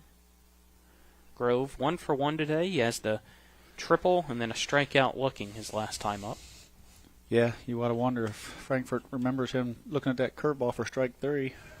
Swings through this one. It goes off the catcher Purdue and into the backstop, which allows on the passed ball Everhart to run over to third. You see a little bit of disdain on Lynch when you want your catcher to catch strikes and not allow runners to move up, and that's kind of disheartening when you get the pitch you want and the result, and then you get a passed ball. 2-2 pitch, swing and a miss. Lynch strikes out Grove for out number 2. Swung at the curveball there. That was a curveball. Started at the plate, broke down and away, and Grove offered. So, Grove just looked like he was trying to push the ball maybe to the right side there. Carson Buber now up the bat. We've seen nice curveballs from both Frankfort pitchers so far. Yeah, in their first game of the season as Buber takes a curveball. It's called strike 1. They've thrown a lot of them. Yeah. There's opposite. You see DeLauder, who's thrown minimal, and just kind of relied on his fastball and spotting it up and just throwing to contact a bit. A 1 pitch misses outside. The count now 1-1 to Buber. There's 2 outs. Runner on third for Martinsburg, who leads Frankfort 4-1 here in the bottom of the 4th inning. Lynch sets, throws over to third. Diving in is Everhart safely before the tag. That's what Everhart does to you on the bases. He just kind of gets under your skin. He's a lot of energy. He'll take that extra step. He'll make you look. He doesn't let you, he makes you stay on your A game while he's out there, or he'll take another base. 1-1 pitch. Popped up into shallow right center field. Hustling ins. The center fielder netting. Lost his hat, but still able to make the catch to end this 4th inning. Not before one more run was added on for Martinsburg. They strand 1 at third, though. We head to the 5th. It's Martinsburg 4, Frankfort 1. This is West Virginia High School Baseball and Talk Radio WRNR and TV10. We're back in a minute. Remember when you were a little kid and saw your first deer? Oh, how cute. As an adult, maybe you've had a different experience. Where'd that come from? Bambi mess up your dream machine? Call Cody's Auto Body today at 304-901-4777 and get the work done right the first time. Cody's Auto Body, 851 Wilston Street in Martinsburg, has a team of auto body professionals with a lifetime of experience putting your ride back together again, regardless of how it got that way. Cody's Auto Body. After a car accident, what do you get when you call Mansion Ferretti? You get more experience from a local law firm with over 115 years of combined service. More respect from a team who treats clients like their own family. And more fight, because we want you to get every dollar you deserve. Experience, respect, results. If you've been injured, that's what you want in your lawyer. And that's what you'll get when you call us. Car accident? Get more with Mansion Ferretti. 304-264-8505.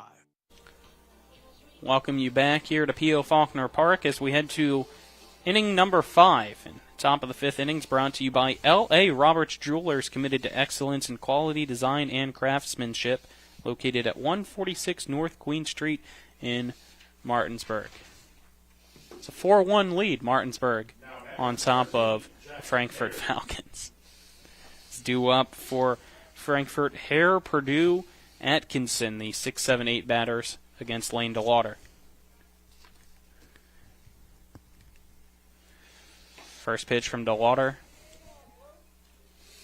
I know when Avery was interning, he got his hot dogs. I guess Aiden got his contract.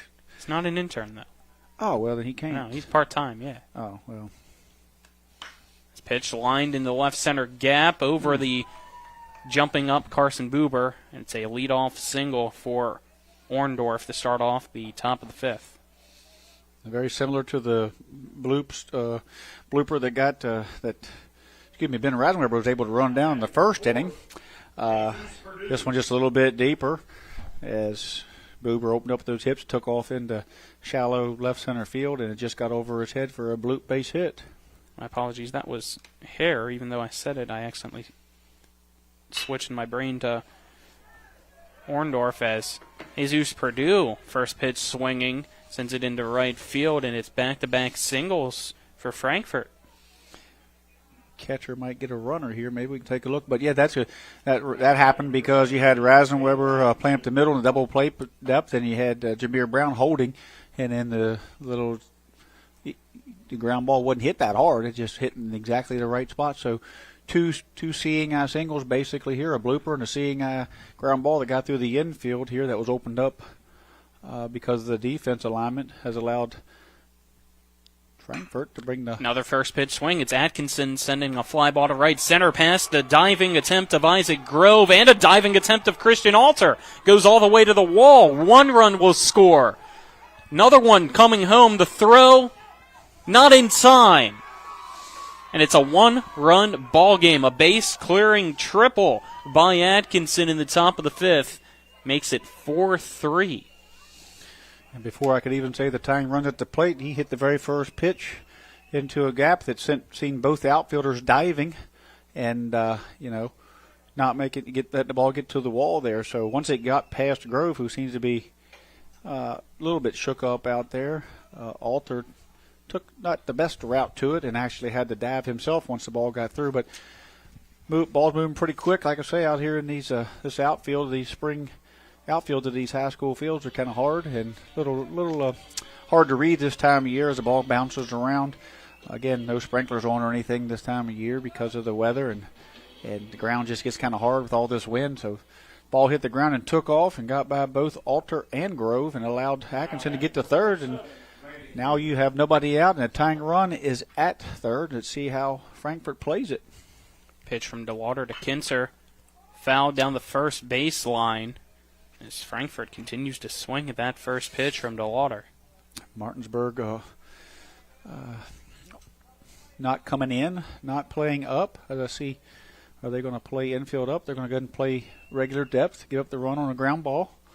They're not going to play the infield in here just yet. A 1 pitch from DeWater to Kinser. Misses. Count now 1-1.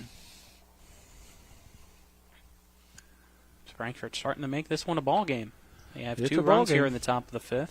It's a 1-run lead, and it's fouled. Count now 1-2. Yep. Both of those first 2 batters could have easily been a blooper and a ground out. Instead, the blooper gets over Carson's head, opens up the right side for a ground ball to get through, and then a liner into center field gets by everybody.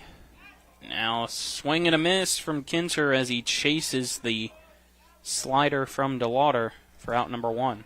So now they're going to bring the infield up with 1 out, which they're trying to stay away from the real big inning there with nobody out. Now they're going to bring it up and shut this off. Should the ground ball be there? Orndorff now up to bat, I believe, if he remained in the game. Yeah, he did. Up. He just changed over to second base as the first pitch. Struck out looking and hit into a 5-4-3 around the horn double play last time. So Lauder knows he's got to do a couple things himself here to see if he can pick up the velocity a little bit to get the strikeouts to try to leave this runner stranded. So no longer at this point trying to throw it to contact as much as he's trying to maybe pitch for a strikeout here. He reaches back and throws hard for a foul ball over the top of us. 2-0 pitch fouled off. The count now 2-1. It's nice to have that left in the tank, isn't it, where you can reach back and get a little more after you've thrown basically, except for 1 ball over the left field wall, you've thrown pretty much unhittable all game. 2-1 pitch. Called strike 2 right down the middle to Orndorff. And he's challenging the leadoff hitter, but arguably one of the best hitters on the team if he's in that spot. Water sets. Here comes the 2-2 pitch. It's grounded to Oviedo, past his glove and into left field, and we are tied. An RBI single by Orndorff makes it 4-4, a 3-run inning so far here in the top of the 5th for the Frankfort Falcons. 4 straight hits. Of course, like I say, the big lining triple, and then the rest were ground balls or bloops that have found their way, and we have ourselves a baseball game with a man on first, 1 out, and tie ball game.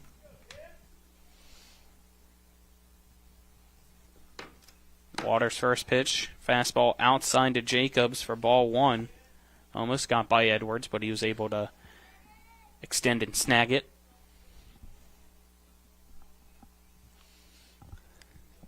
1-0 pitch from DeWalter. Grounded down the third baseline and just foul. Count now 1-1.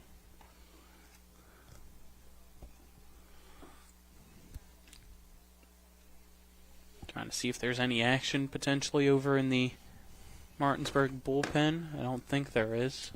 I don't see anybody. We didn't really get the grounder to Buber at short. Scoops it. Throws over to second for one. Throw to first. In time. A double play to end the inning. But not before. 3 runs crossed for Frankfort, and they were able to tie us up here at 4-all. We'll head to the bottom of the 5th and see what Martinsburg can do after this 1-minute break. This is West Virginia High School Baseball on Talk Radio WRNR and TV 10. I do. I do. We got double the Rock's gas rewards, 6 cents off a gallon. Can't believe you didn't fill up. That's double my rent. Not my car. Save now with double the gas discount. 6 cents off a gallon with Rock's Rewards. We got double the Rock's gas rewards, 6 cents off a gallon. You had one job. It's between girls. Save now with double the gas discount. 6 cents off a gallon with Rock's Rewards. Burke, Schultz, Harmon, and Jenkinson, where accident, injury, and disability lawyers with over 120 years combined local trial experience. When injury or illness has stopped you from working, you may be eligible for Social Security disability. Ron Harmon has been winning disability claims for over a quarter of a century. Don't hire some out-of-state firm. Ron Harmon's in Martinsburg. He will meet with you right here in our office. Get a local lawyer you can trust. Call 304-LAWYERS for a free consultation. 304-LAWYERS or 304-263-0900. We welcome you back here to P.O. Faulkner Park as in the top of the 5th it was a 3-run inning for the Frankfort Falcons and are able to tie Martinsburg now at 4-4. We enter the bottom of the 5th, which is brought to you by the Wagner Law Firm, West Virginia's premier DUI defense attorney. Visit westvirginiaduilawyers.com. Oviedo, Horizon Weber, Alter. 3-4-5 batters due up for Martinsburg to see if they can retake the lead here against Frankfort, who's made this one a ball game trip. Oh, yeah. The last inning for 3 singles and that triple. As Frankfort found the hole and a couple bloopers and some ground balls and a hard shot to center field and some good base running by Frankfort. Martinsburg there at the end, they're turning a nice double play, the second one of the day. As we see a curveball strike to Oviedo. They continue to just hurl these curveballs at Martinsburg, who has not been able to find the timing on them. So count 0-2 to Oviedo. Now a high fastball into the backstop from Cam Lynch makes the count 1-2. That one zipped right past umpire James Franklin's ear.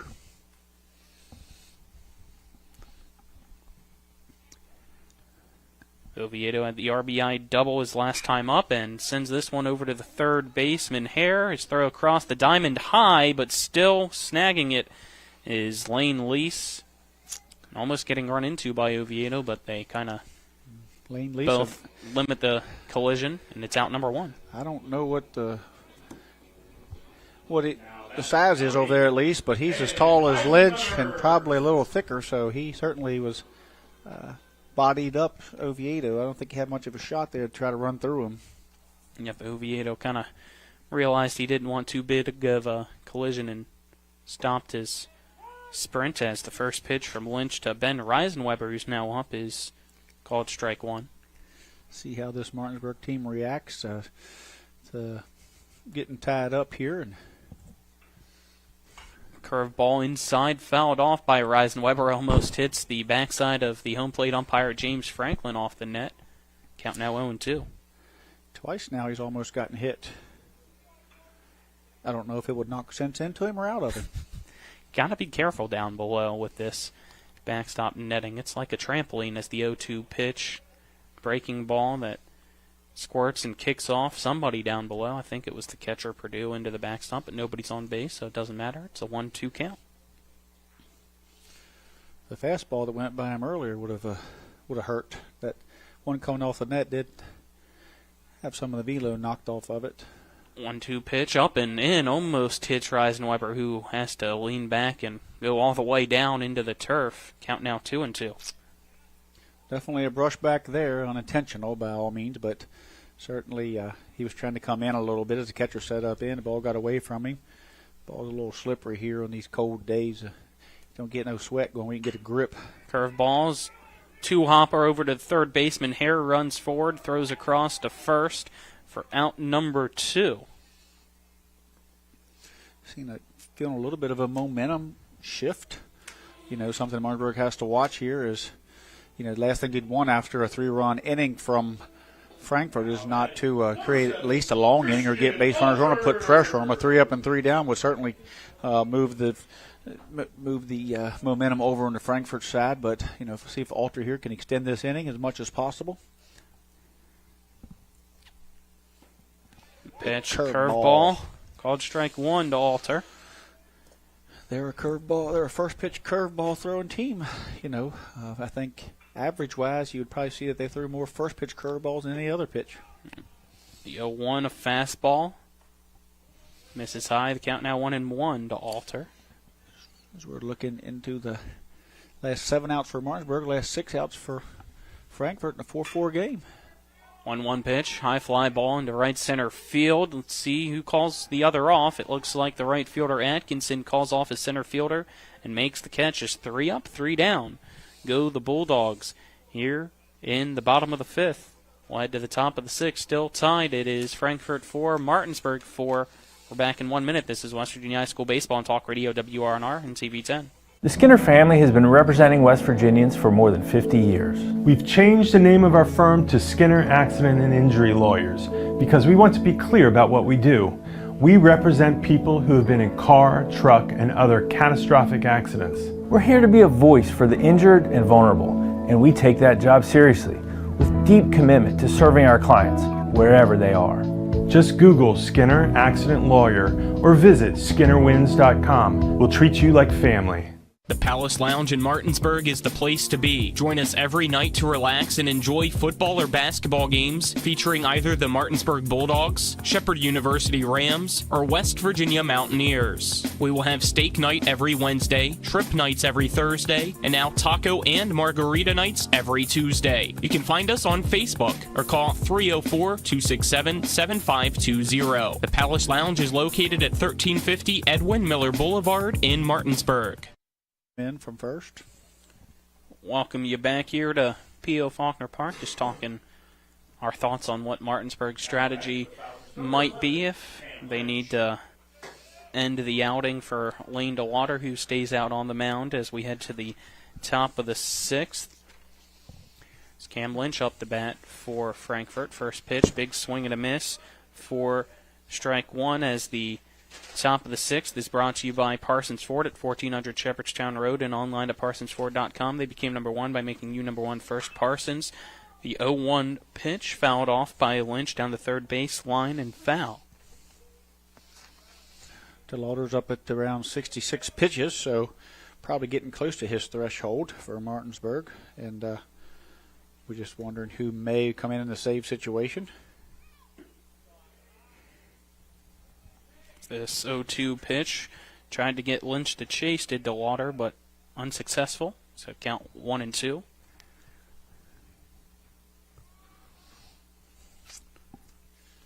DeWater's 1-2 pitch. Fastball just below the knees of Lynch. The count now evened at 2-2. That was a close one. After 5 innings, the box reads 4 runs, 7 hits, 0 errors for Frankfort, and 4 runs, 7 hits, 0 errors for Martinsburg. So matching each other. And this is a high fly ball into left field, looking up and over the wall. It's a solo homer for Frankfort, and Cam Lynch gets it for the Falcons, and they take a 5-4 lead in the top of the 6th. He got all of that one, as he got it up in the air. Not only did he was a little different than the home run earlier we seen from Blake Jacobs, where it just kind of went out on the line. Lynch this time gets a little lift, hits it a little bit deeper and higher. So a ball that he found the inner half of the plate, and he got the bat to it and sent it out of the park. A timeout called as Aaron Byler, the head coach of Martinsburg, will make his way out of the dugout on the third base side to his pitcher Lane DeWater, and it looks like Lane's day is done after that solo home run. Looks like we'll have Christian Alter coming from right field in to pitch. We'll step aside, take a 30-second break so we can get the pitching change and figure out the defensive realignment as well for Martinsburg. It is now Frankfort 5, Martinsburg 4 in the top of the 6th. This is West Virginia High School Baseball on Talk Radio WRNR, TV 10. We're back in 30 seconds. The City of Martinsburg Police Department is now recruiting for new officers to serve the community and to be a part of our team. Starting pay ranges from $53,813 to $70,565 depending on certified experience, with a raise once you're certified and a potential sign-on bonus as well. City of Martinsburg police benefits include health insurance, vacation leave, sick leave, personal time and comp time, a pension plan, paid gym membership, longevity pay, tuition assistance, and a deferred compensation plan. Apply at cityofmartinsburg.org. We welcome you back here to P.O. Faulkner Park as we have a pitching change for the Martinsburg Bulldogs, as pitching changes are brought to you by Smallwood and Small Insurance in Martinsburg, your total insurance solution at 121 Administrative Drive. Call them at 304-263-3361. Now pitching for Martinsburg, coming in from right field, is Christian Alter for Lane DeWater as his day comes to an end. Trip, Frankfort leads now, 5-4. Yeah, Frankfort. They've came back. Coach Bowler said in the beginning that it was going to be a dogfight, that they had their hands full with this team. I mean, they do have their first game excitement. They're playing here on the turf, a beautiful facility. Would get, anybody excited as well, not just your first game, but playing in this facility and able to string together some hits last inning against Lane DeWater finally and kind of break the code a little bit early, give them some confidence, and here they are now. And like I said, the momentum kind of switched there on that three after they scored 3 runs, and Martinsburg wasn't able to do anything in their half of the inning. And you kind of seen the momentum kind of shift a little bit, and Cam ran into that fastball there in the middle half of the plate and sent it out in left field. Give them the lead. And first pitch from Alter to netting high and inside for ball 1. Alter came to the pitcher's mound. Keegan Everhart left field and went to right, and Jackson Steen came in. And it's a liner to the shortstop. Buber chops it down. His throw to first just beats base runner and netting for out number 1. Great play by Buber as he ate that thing up. I think he had to kind of go to his right, hit him in the shoulder. You see him rubbing it a little bit, and kept it in front of him. He's just done a tremendous job here tonight. Ball's been hit pretty hard at him a couple of times, and stayed with it, made a real strong throw across, and once again, Martinsburg showing that defense. Now up to bat is Cutter, as the first pitch from Alter misses for ball 1. Jackson Steen came into the game into the right field. Moved into left field. Moved Keegan Everhart to right. This one popped high and over our heads in the press box and out of play. Count now 1-1. Infield's intact. Oviedo at third. Buber at short. Reisenweber at second. Jameer is on first base. Around the outfield goes Steen, Grove, and Everhart. This pitch inside, just missed for ball 2. And a battery of Alter and Edwards. 2-1 pitch fouled over into the Martinsburg dugout. Count now 2-2 to Cutter. 1 out. Nobody on for Frankfort in the top of the 6th. They do lead Martinsburg now 5-4, though, after a solo home run by Lynch to give the Falcons the lead here in the top of the 6th inning. It's Alter's pitch. Just getting a piece of it is Cutter to stay alive and keep the count at 2-2. Did a nice job fighting that off, did Cutter. You're seeing, Frankfort's done a great job of putting the ball in play. Martinsburg's turned 2 double plays. Buber's been really sharp at shortstop. The outfield's made some plays. So, hats off to the Frankfort team that really hasn't struck out much. I think they have 2 strikeouts on the night and no walks. Everything they've gotten, they've earned. 2-2 pitch. High for ball 3 to Cutter. The count now full at 3 balls, 2 strikes, 1 out. Alter sets. The payoff pitch to Cutter. Up and inside for ball 4. Yeah, that wasn't close. At 3-2, you want to make something close there, make them offer, give yourself a chance. First free base tonight for Frankfort. Now stepping up to the plate is Hare. Hare 1 for 2 today. Flew at the left his first time up, singled his last time up, and then later came home to score for Frankfort as the first pitch. Lined off the glove of the third baseman, Oviedo, and it trickles down the third base line. Will be scooped up by the shortstop, Buber, and it's a single for Hare, putting him at first and Cutter at second, still with only 1 out in the top of the 6th. Ball got on Oviedo quick. He was up for the bunt, left-handed batter, slapped it that way, cut away from him, and you could see his glove because it knuckled towards him. One of the hardest plays in baseball there is you're up like that and you get it from the opposite side as that ball came. And you got another left-hander here and certainly another possible bunt situation. But Oviedo, first pitch to Purdue, called a strike as that was ruled an infield single. Right. And Oviedo is forced to stay back this time with the man on first and second. Martinsburg's playing it pretty straight up with Jameer just behind the runner in his back pocket at first. Alter's next pitch called strike 2 as Purdue lets that one go by. Martinsburg needs to minimize this and shut this down right now as they're down to their last 6 outs. You don't want Frankfort to get any insurance runs here. 0-2 pitch. Just misses. Count now 1-2.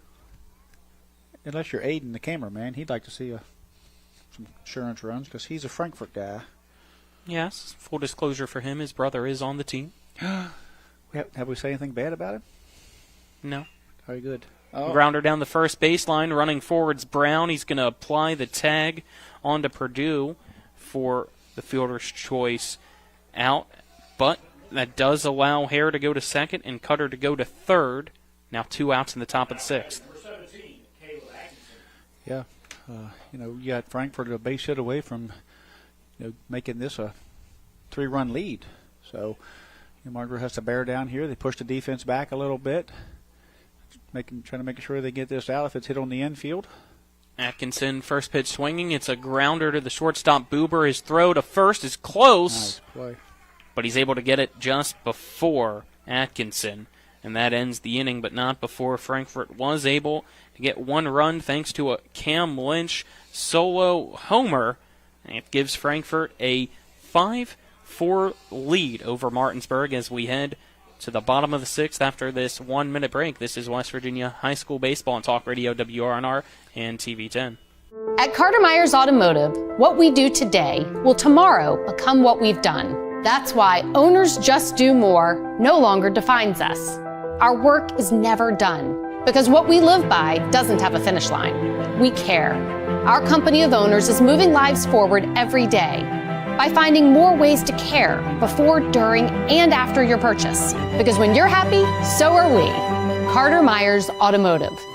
Proud to be the owners who just care more. Not sure where to go or who to trust with your flooring project? And start with Trips Flooring, proudly serving the area for more than 25 years, specializing in floor sanding and refinishing, along with installation of new flooring, including hardwood, tile, vinyl, laminate, carpet, and the hottest trend in flooring, luxury vinyl, tile, and luxury vinyl plank. Are you on a budget? Check out their warehouse, cash and carry, or call 304-229-7009, or visit them online at tripsfloorsanding.com.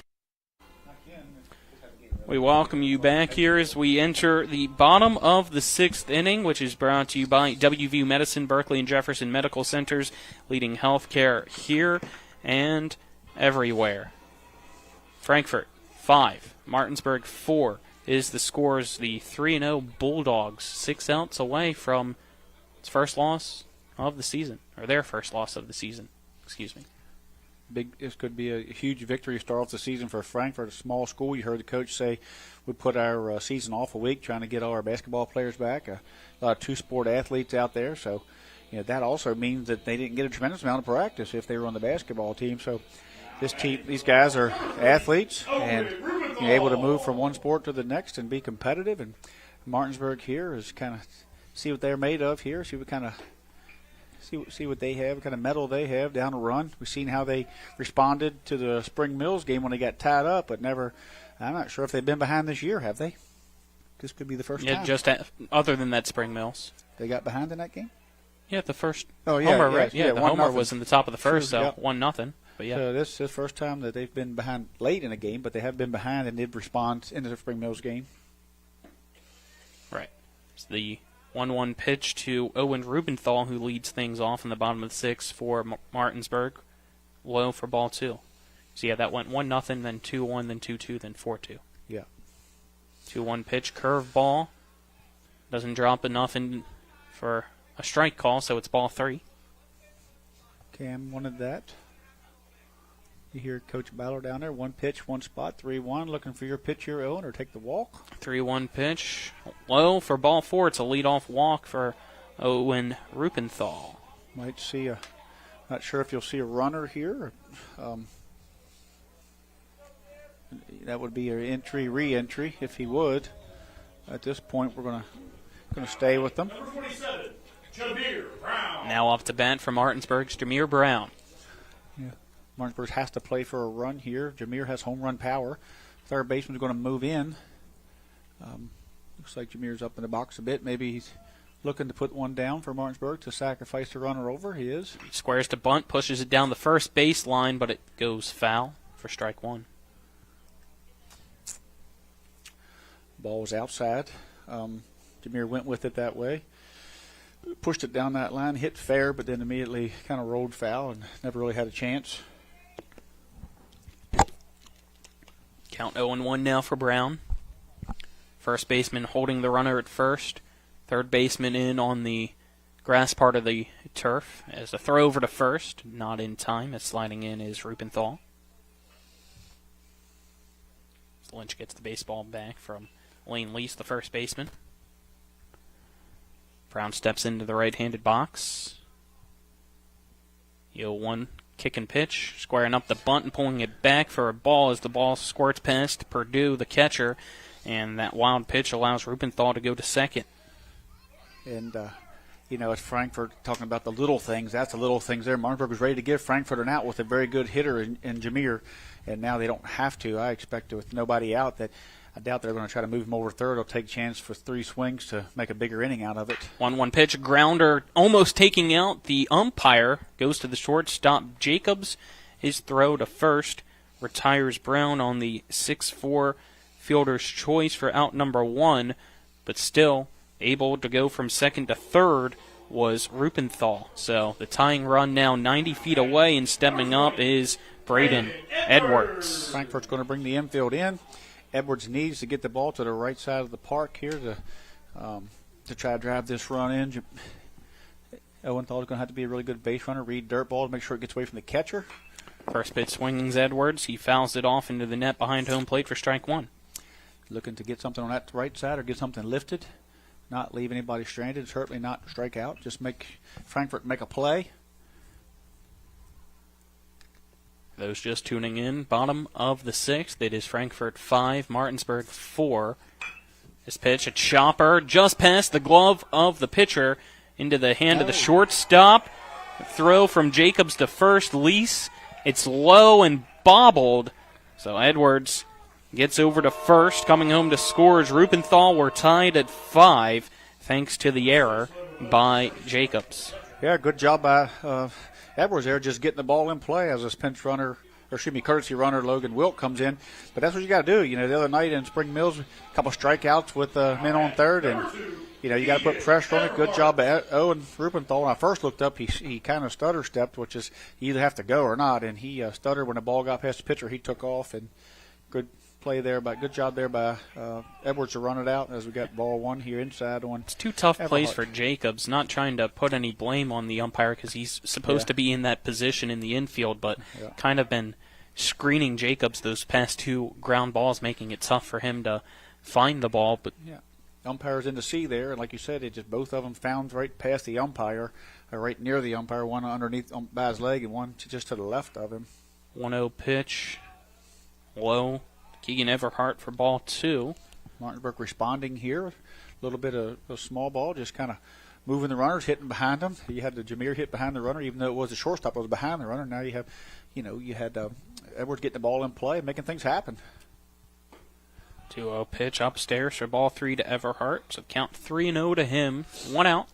Runner on first is a courtesy runner. I believe it's Welt down at first now for Edwards, and it's a 5-5 ball game in the bottom of the 6th. Lynch sets.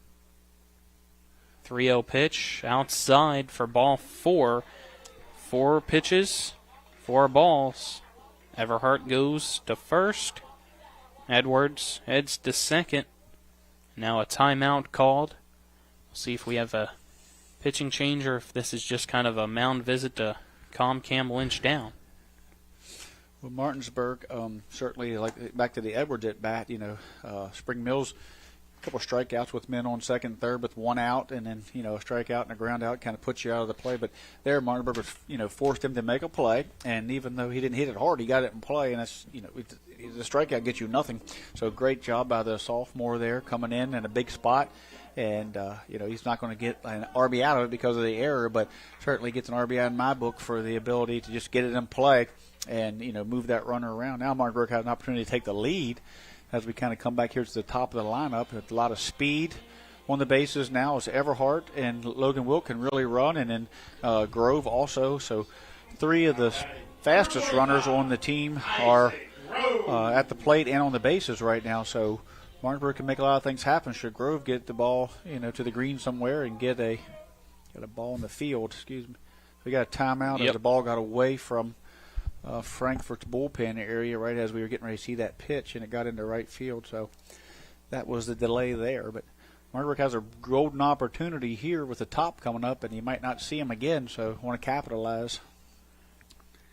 That's Rhett Sensabaugh warming up, brother of our on-site producer Aiden for Frankfort. All right. As the first pitch to Grove misses for ball 1. Cam Lynch has got to find the strike zone. If not, he's going to leave Sensabaugh with a tall task. He does find the strike zone with that pitch. The count now 1-1. Grove with that leadoff triple. A couple strikeouts since then, but a chance here to erase those memories and give Martinsburg the lead. 1-1 pitch, scoring to bunch. Grove, a fastball that's high past the catcher, Jesus Perdue, into the backstop, and both runners advance 1 base each. So now the go-ahead run 90 feet away for Martinsburg.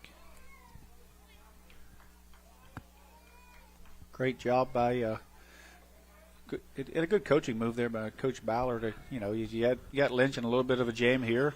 Trims a couple different looks, maybe get him off the mound, maybe hurry. And when he squared the bunt there, things kind of went awry, and he let it go up high, and ball got away as we see a ground ball off that curveball, or a ground ball foul off that curveball. But 2-1 pitches, a curveball, and it's now 2-2 as Grove just barely got a piece of it. Grove, the same thing here as Edwards earlier. He just has to get the ball in play. He's got the infield drawn in. He can push it through or, force them to make an error or anything to get this run in. He has to get it in play. 2-2 pitch is a grounder to the shortstop. And now the run down at third is the courtesy runner Welt. Throw home in time as Perdue tags Welt out. You have runners on the corners now for Martinsburg with 2 outs, and it stays 5-5. Great job by the defense of Frankfort. Great job by the defense of Frankfort. Bad read by Wilt. He broke on contact, but it has to be to one side or the other. One of those Steelers, it was directly at the shortstop. Wilt didn't have a shot. Got caught, and he knew it. Just stopped, kind of got in the run down, and great job by the shortstop there to throw Wilt out at the plate. So now you got the first and third. You got the speedy Grove on probably the best base stealer on base with Grove at first, but Martinsburg needing that go-ahead run at third to score and can't get thrown out on the bases. So we're going to see a little bit of chess match here as well. First pitch to Carson Buber from Cam Lynch, misses outside for ball 1. Yeah, Buber probably one of Martinsburg's best hitters, and the winning run, what could be the winning run on third. So I doubt you want to see Grove get thrown out and not give Buber a chance. Next pitch inside, almost hits Buber. It's ball 2. I think Martinsburg is going to be okay to let Buber hit away and let Grove stay safe over there at first and try to drive in the winning run. Lynch steps off the rubber, putting the runners back on the corners. The possible winning run. you certainly want to go into the 7th at 1-run lead if at all possible, and not a tie ball game by getting thrown out on the bases. But you're seeing a really good lead, and there goes Grove with a good jump. Swing and looks like a miss. No piece or no contact from Buber as it goes to the backstop. And as you heard Tripp say, the runner was going in Grove, so he's now on second. No, he's Everhart's on third. Okay, so they did say that there was a piece. Yeah, foul ball moved him back. Grove had a tremendous jump that time, so a little different as he got out there. He's getting out there again. 2-1 pitch. Buber lets it go by as he kind of just froze on the breaking ball. It's called strike 2. I think Grove has a green light if he gets a read. So see how Martinsburg plays it as Grove's getting a bigger jump, bigger lead. 2-2 pitch. Buber sends a fly ball into center field, coming in on its netting, and he makes the catch to end the inning. Martinsburg able to score one to tie things up at 5-5. We head to the 7th inning after this 1-minute break. This is West Virginia High School Baseball on Talk Radio WRNR and TV 10. Life is evolving. Over the past decade, the way we do almost everything has changed. Get on your phone, see something you like, click on it, and it shows up at your door. Why should the way you have your car serviced be any different? Why waste your time going to a dealership service department when Hagerstown Ford and Hancock Chevrolet will come to you? They service all makes, all models, and offer full parts and labor warranties. Hagerstown Ford and Hancock Chevrolet will come to your door or office and service your vehicle while you're doing what you need to be doing, conducting that business meeting or mowing the lawn. Why take time out of your busy schedule when you don't have to? Hagerstown Ford and Hancock Chevrolet's friendly, knowledgeable staff will come to you where you live or where you work for full service maintenance, from oil changes to tire rotations, brakes, batteries, multi-point inspections. They handle it all. Hagerstown Ford and Hancock Chevrolet is committed to delivering the best of the best to their customers. Trust them to service your vehicle where you're at home or at work. Skip the time-consuming and terminal wait at the dealership. Schedule your appointment at fordofhagerstown.com or hancockchevy.com. Welcome back to P.O. Faulkner Park as we head into the top of the 7th inning, which is brought to you by Hagerstown Ford, revolutionizing the car buying experience. Go to fordofhagerstown.com. It's Frankfort 5, Martinsburg 5. So we head to the final inning of regulation. Great game so far. Been a great game between these two. A couple of small things here and there, both teams. It's going to come down to here in this 7th inning, who can push a run across, who can play, errorless baseball. Both teams have had a couple issues, maybe an error here and a little bit of execution there and some base running. But for the most part, been very clean. And it's one of these games where you're going to hear the coaches say, if you do the small things, things will happen. There's going to be the home runs. They're going to happen. Base runnings, not getting bunched down, things like that can play big. Bad base running and not getting bunched down, executing, those types of things can play really big in these tight games. 9-1-2 batters up to bat as the batter up is the designated hitter Kinzer. He's fouled off the first 2 pitches over to the right side, so counting out 0-2 against him. See Cutter back down warming up. Yep, we see Cutter now as Sensabaugh was warming up during the bottom of the 6th inning. So we'll see which one of those two goes in potentially for Frankfort. We've got Lynch at 60 pitches, so Orndorff come out at 59. So curveball caught looking. Down goes Kinzer for out number 1. Great pitch there by Alter, just a freeze him. Knee bender curveball there that froze him, and Frankfurt needed that leadoff guy. I don't know if they were trying to make some noise here. Back to the top. Yep, Orndorff up the bat against Alter. First pitch called strike 1 right down the middle. Orndorff struck out looking in the first. 5-4-3 double play, and then a single the last time at bat. So 1 for 3. RBI single as well. Yeah. And he sends this one into left center field. Hustling over is Grove. Looks up, makes the catch before hitting the wall for out number 2. Bounced off the wall. Gonna have to put the crime scene mark out there for him. Nice play by Grove. You see why he's in center field. See a little bit of reminiscent of what Jordan Camby did last year of grooming that outfield. And Except for he kept his hat. Yeah. Great job by Grove is coming in and moving over to center field and taking up that leadoff spot so far here for Martinsburg this year. Two outs. Up to bat is Jacobs as breaking ball low and away for ball one to Jacobs from Alter. Jacobs nearly got a bloop single over Rasenweber in the first inning, but was caught, hit a home run, and then he also hit into a double play. He sends this one into the right center field gap, but Steen able to go over and make the catch. 3 up, 3 down. Everhart. Quickly. Oh, that's Everhart switching over? Okay. Yeah. Game changer. Didn't have it switched. That's Right. why. But still 3 up, 3 down. Yep. Either way, and we'll head to the bottom of the 7th with an opportunity for Martinsburg to walk things off. As it's Frankfort 5, Martinsburg 5. This is West Virginia High School Baseball on Talk Radio WRNR. TV 10, we're back in a minute. Remember when you were a little kid and saw your first deer? Oh, how cute. As an adult, maybe you've had a different experience. Where'd that come from? Bambi mess up your dream machine?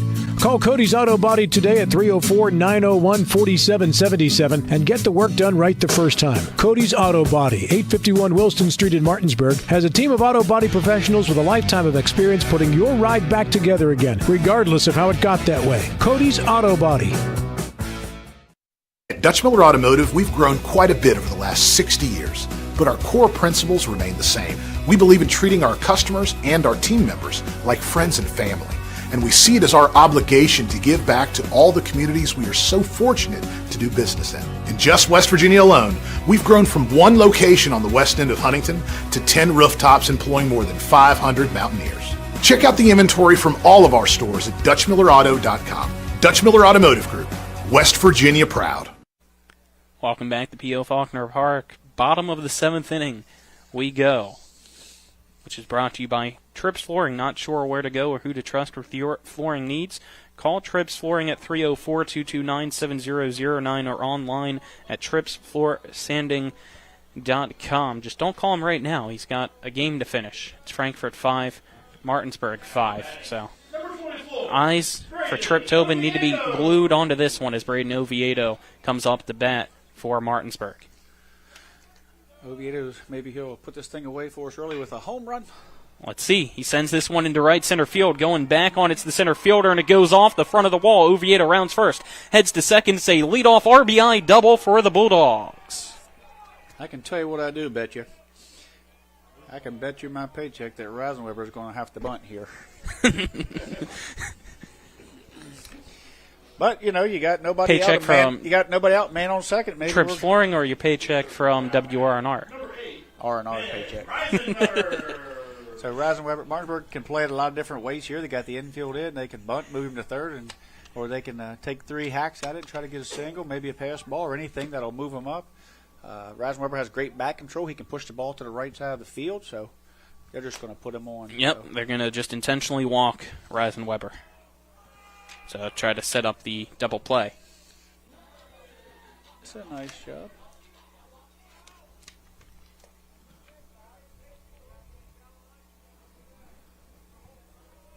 So now up the bat.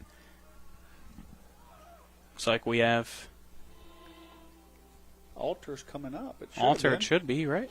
There's something. Coach Sherman over there had a quick word with Coach Baller, and looked like Alter went back, but then he come back up. So not sure what was happening there, but either way, Martinsburg don't want to hit into a double play, so you might see the bunt here just to avoid the double play and give their boys 2 chances to score that run. First pitch from Lynch at the shoulders of Alter for strike 1. The runners on first and second, nobody out. Bottom of the 7th, it's Frankfort 5, Martinsburg 5. Winning runs on second. Lynch's pitch misses outside. The count now 1-1 to Alter. Lynch wanted that one. Wasn't far off the plate on the outside. Certainly pitch that could have went either way. Went Martinsburg's way there. See Martinsburg calling out some numbers here. They're going with their wristbands this year for signals, so we'll see what Martinsburg called on that one. We're going to see a bunt. 1-1 pitch. He squares the bunt but pulls it back as it breaks outside. Count now 2-1. Frankfort's alignment is the first baseman is at least a third of the way down the line. right in Alter's face. The third baseman's back even with the bag. Infield stays back in double play depth. The middle, that is. Outfield is deep and left, and straight up and right, straight up and center. 2-1 pitch outside from Lynch for ball 3. The count now 3-1. Outfield's back a step, you're making sure nothing gets over their head, but going to become charging hard on a ground ball and looking to come home. Lynch sets. 3-1 delivery to Alter. It's a grounder to the second baseman. He'll underhand toss it to the shortstop for 1, but he doesn't throw over to first, trying to fool Oviedo to see if he would sprint home during the possible double play. So only a 4-6 fielder's choice. 1 out, runners on the corners now for Martinsburg. Didn't hit it hard enough for the double play, but hit it on the right side of the field, allowed the Oviedo to move up. So a great job there. Timeout called as the Frankfort head coach, Matt Miller, goes out to the pitcher's mound. We'll see if he decides to go with a pitching change, as we saw Cutter warming up. We've seen Sensabaugh warm up, or if he just decides to stay with Cam Lynch, who came in, I believe, in that 4th inning. Could be setting up the first and third defense as well. Men on first and third here now, and what they want to do with this guy. I mean, kind of hard for Frankfort to throw down and give up the run. Kind of hard for Martinsburg probably not to run here, especially with the speedy Alter. Probably going to be no hold, so they might just be giving it up just to keep the squeeze play. Yep, they bring the infield in as well. Try to take away a possible sac fly. Yep. They're going to give Alter second, and they're just going to bring the defense in. First pitch, called strike 1 as Alter stayed put at first. So making sure there wasn't no trick play on or anything. Sometimes you got to watch out of the timeout that they don't have something up their sleeve, as Alter looks like he's. Oviedo goes as scoring up the bunt is Rubenthal, but he fouls it into the net for strike 2. Tried to go with the squeeze, yep, but unsuccessful with another bunt attempt is Martinsburg. Count 0-2 with 1 out, runners on the corners. Third bunt attempt tonight that didn't get down. We're tied 5-5. And Alter needs to go ahead and take. Pitch inside, almost past Purdue, but he's able to cover it up. It's ball 1 to Rubenthal.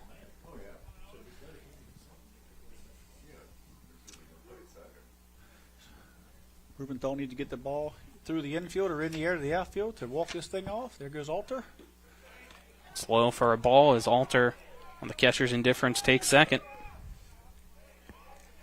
Count now 2-2. Frankfort really wanted that pitch close, and Martinsburg getting the benefit of that backdoor curveball not being called there, as it was a curveball started in the right-hander's batter's box and came back around. And Franklin said it wasn't strike 3. Yep, this 2-2 pitch from Lynch to Rubenthal high for ball 3. So 3 balls, 2 strikes, 1 out, runner on second and third for Martinsburg. Bottom of the 7th, tied at 5. Only thing Alter has to do is stay still on anything to the infield so he doesn't get caught up in that. Owen Rubenthal trying to play hero for the Bulldogs to continue the undefeated season. Lynch sets for Frankfort. The payoff pitch, big swing and a miss for out number 2. That was huge there, as we needed, they needed that bunt down, needed him to get the ball in play. Going to push all the defense back now. Everybody's back playing for the out. Jameer Brown, the sophomore, with his opportunity to walk it off. Now Frankfort has an opportunity to get a play at first or fly ball, anything now that can put out Brown will end the inning and put us into extra innings. Again, runners on second and third for Martinsburg. They both take their respected leads. Lynch sets. Pitch to Brown. Curveball upstairs for ball 1. Get later in the game, each pitch, especially now, is everybody's hanging on every pitch. 1-0 pitch. Grounded down the third base line and just foul. Count now 1-1. Third baseman came up with it. It was going to come down to whether or not Jameer could outrun the third baseman's arm there as he caught the ball behind the third base bag. Had it been fair, it would have been a Machado-like play to get him out. Brown steps back into the right-handed box. Lynch sets. 1-1 pitch to Brown. Fouled off over the first base side and out of play. The count now 1-2 to Jameer Brown. Big spot for a young guy. You know, Jameer's only a sophomore, and but plays big and has gotten varsity experience last year a bit, and certainly this year has been in every game, just about every inning. And it's a big cog to this Martinsburg offense and defense and pitches. So, you know, all around, look for him to possibly move into one of the middle infield positions next year. 1-2 count to Jameer Brown, the sophomore, against Lynch. The pitch low for ball two as he went to that curveball. That was a tremendous job there by Jesus Purdue to block that up, because you know anything that gets by him, it's going to be game over. So that was a lot of faith in your catcher to throw the ball down there, and for him to block it up was huge. Oviedo on third, Alter on second. Grounder to the third baseman. Hare across the diamond. And we're having free baseball as Brown goes down on the 5-3 ground out. We'll head to the 8th inning. On the other side of this 1-minute break, it's Frankfort 5, Martinsburg 5. This is West Virginia High School Baseball on Talk Radio WRNR and TV 10. From breathtaking outdoors to unique local eats, world-class geocaching, and thriving local culture, Martinsburg, Berkeley County, West Virginia is where you can live your adventure. Berkeley County offers fantastic outdoor experiences, from our rugged hiking paths to scenic nature paths, public parks, fishing streams, and nature preserves. Cap off your outdoor adventures with a stroll through historic downtown Martinsburg. Join us and immerse yourself in our rich local history and scenic surroundings. Check out upcoming events and plan your adventure at travelwv.com. When you're looking for the perfect gift, look no further than L.A. Roberts Jewelers at 146 North Queen Street in downtown Martinsburg. Choose from a huge selection of unique items, from the finest diamonds that make your eyes sparkle to exquisite timepieces, figurines, and collectibles. Buying from L.A. Roberts Jewelers means that you've made the decision to do business with people who've excelled in the industry for more than 100 years. They'll be here tomorrow when you need them, and if you need your jewelry or your watch repaired, they'll do that too. L.A. Roberts in downtown Martinsburg. Old World Jewelers for a new age. We welcome you back to P.O. Faulkner Park for some free baseball. We're headed to extras. It's Frankfort 5, Martinsburg 5. No half-inning sponsor here, so I'm going to promote our March Madness Bracket Challenge instead. So for those that want to join, entries free. Have a chance to win a $25 gift card to Mother Shucker's Crab Shack, as well as a trophy if you're in first. We have 4 $25 gift cards to give out, so all you got to do is download the ESPN Bracket Challenge app or online, look at the Sports Mix 2024 Bracket Challenge, and enter. First pitch, Lynch pops up, alters curveball into left field. Buber going to call off the rest of his teammates over there and make the catch for out number 1. It was hit a mile high. For those at home, you couldn't see it. It went up where we had to look out over the press box there and find it, and way up in the air in that wind.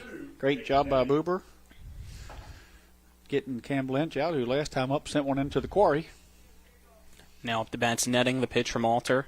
Curveball called strike 1 as netting just kind of shrugs at that one until it dropped in for strike 1.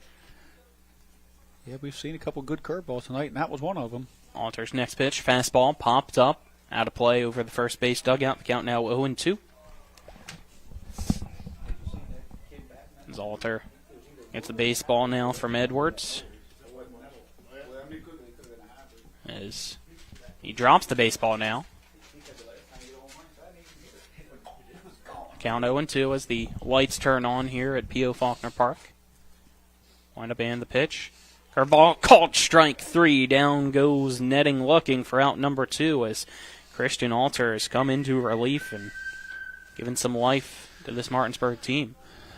Yeah, I mean, Martinsburg, Martinsburg has that, we're not going to lose kind of attitude, these tight games, that's something that's great to have, and feel like you're always in the game and you're never, always have that feeling like you're never going to lose, but, they had opportunities to not get themselves in this situation. They missed an opportunity early in the game, didn't execute a couple of things, and then here last inning didn't execute a squeeze play on a tough pitch. But here they are fighting and in the game against a very good Frankfort team, and was showing some real guts and some mettle here.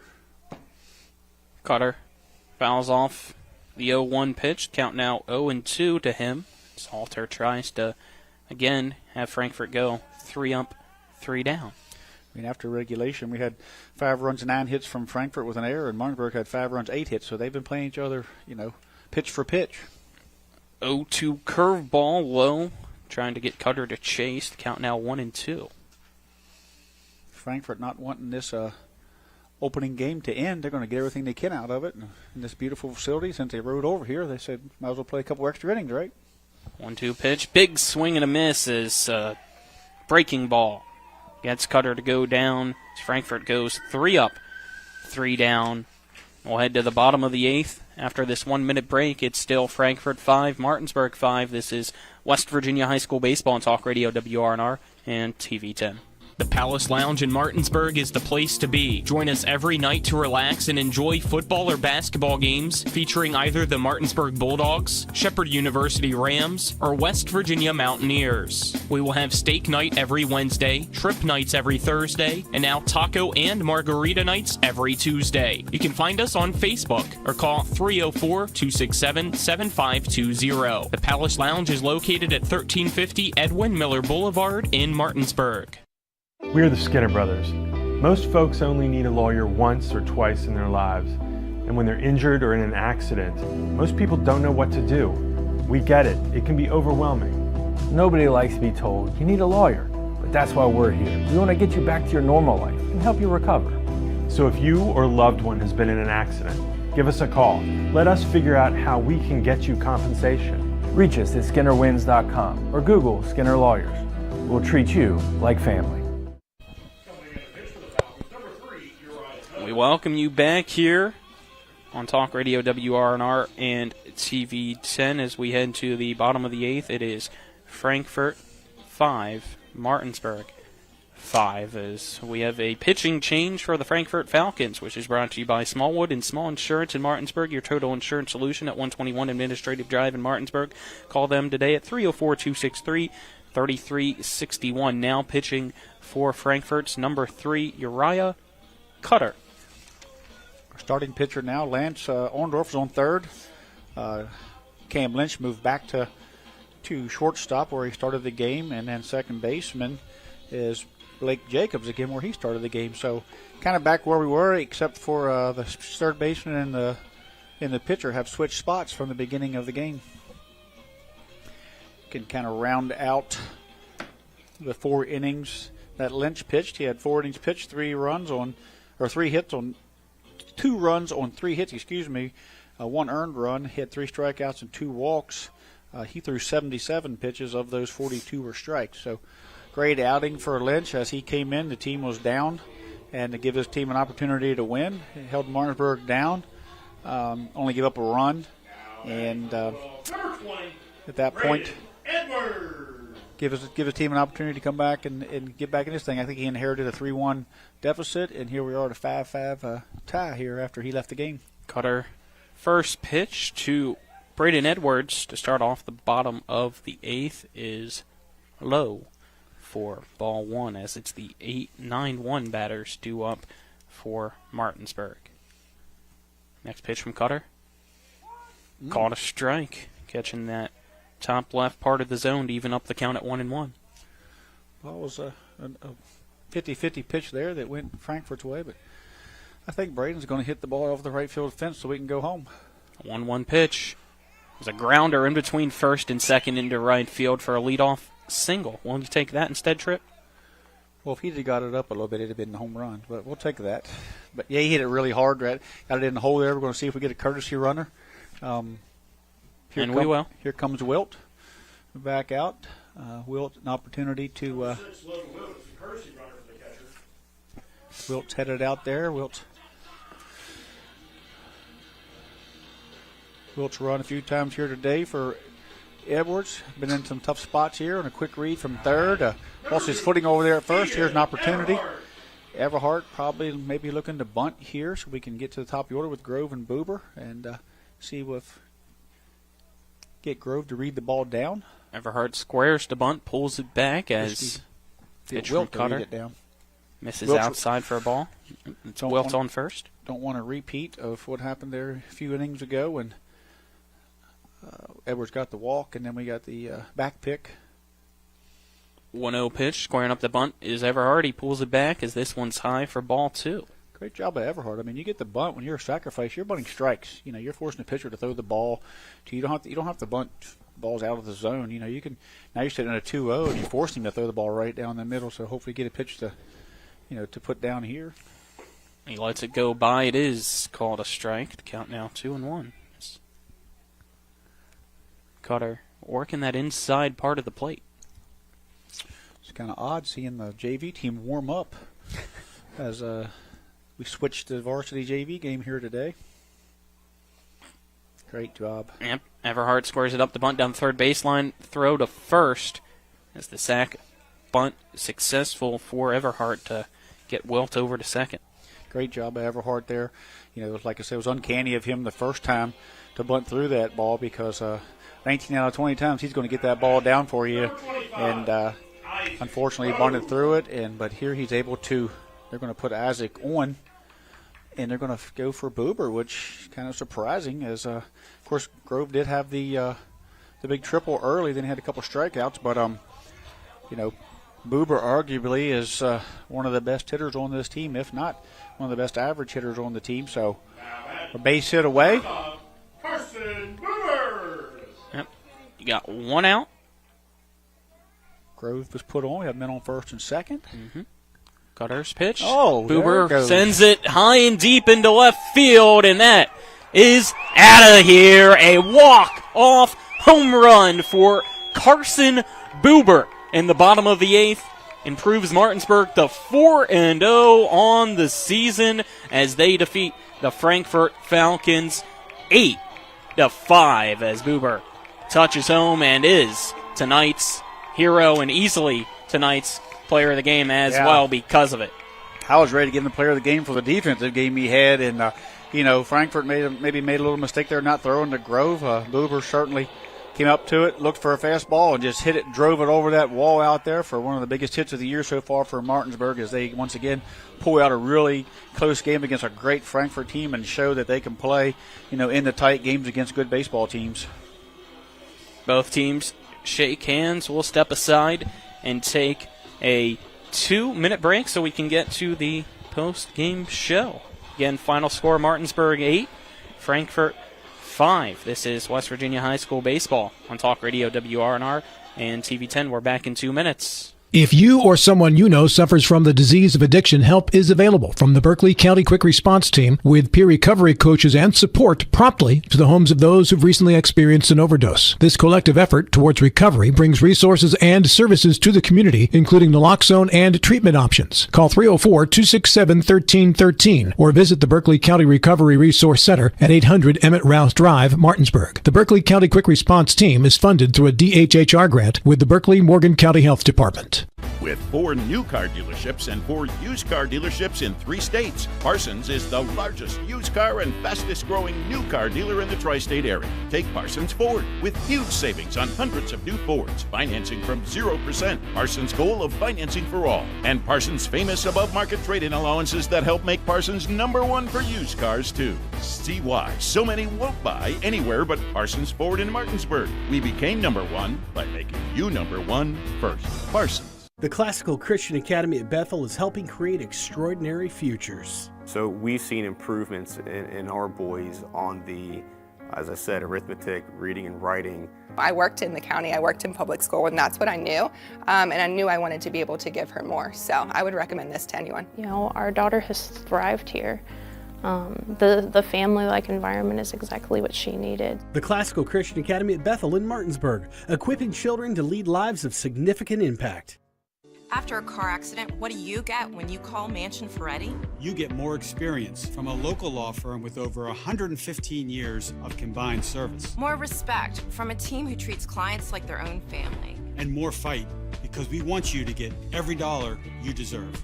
Experience, respect, results. If you've been injured, that's what you want in your lawyer. And that's what you'll get when you call us. Car accident? Get more with Mansion Ferretti. 304-264-8505.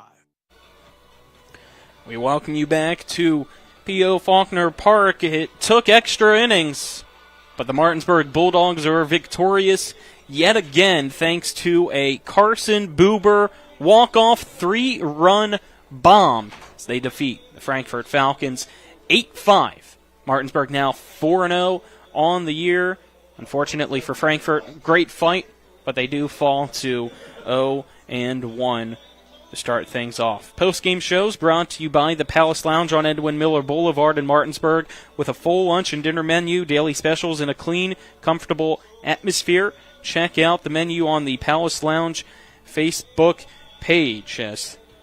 What a game. Back and forth. Martinsburg found itself down late in the top of the sixth, was able to add a run in the bottom of the sixth to tie it up at 5-5. And thanks to some fantastic pitching by Christian Alter coming in relief for Lane DeWater, going lights out in 3 innings, only gave up 1 hit, 1 walk, 3 strikeouts, no runs at all by Christian Alter. And then eventually Carson Buber, the hero, waiting for the Bulldogs to kind of wrap things up for their post-game chit-chat as they break their huddle, and then Tripp Tobin will be joined by Carson Buber and Aaron Byler for some post-game interviews, as our game summary just then was brought to you by the Mansion Ferretti Law Firm in Martinsburg, where it's about seeking justice for you.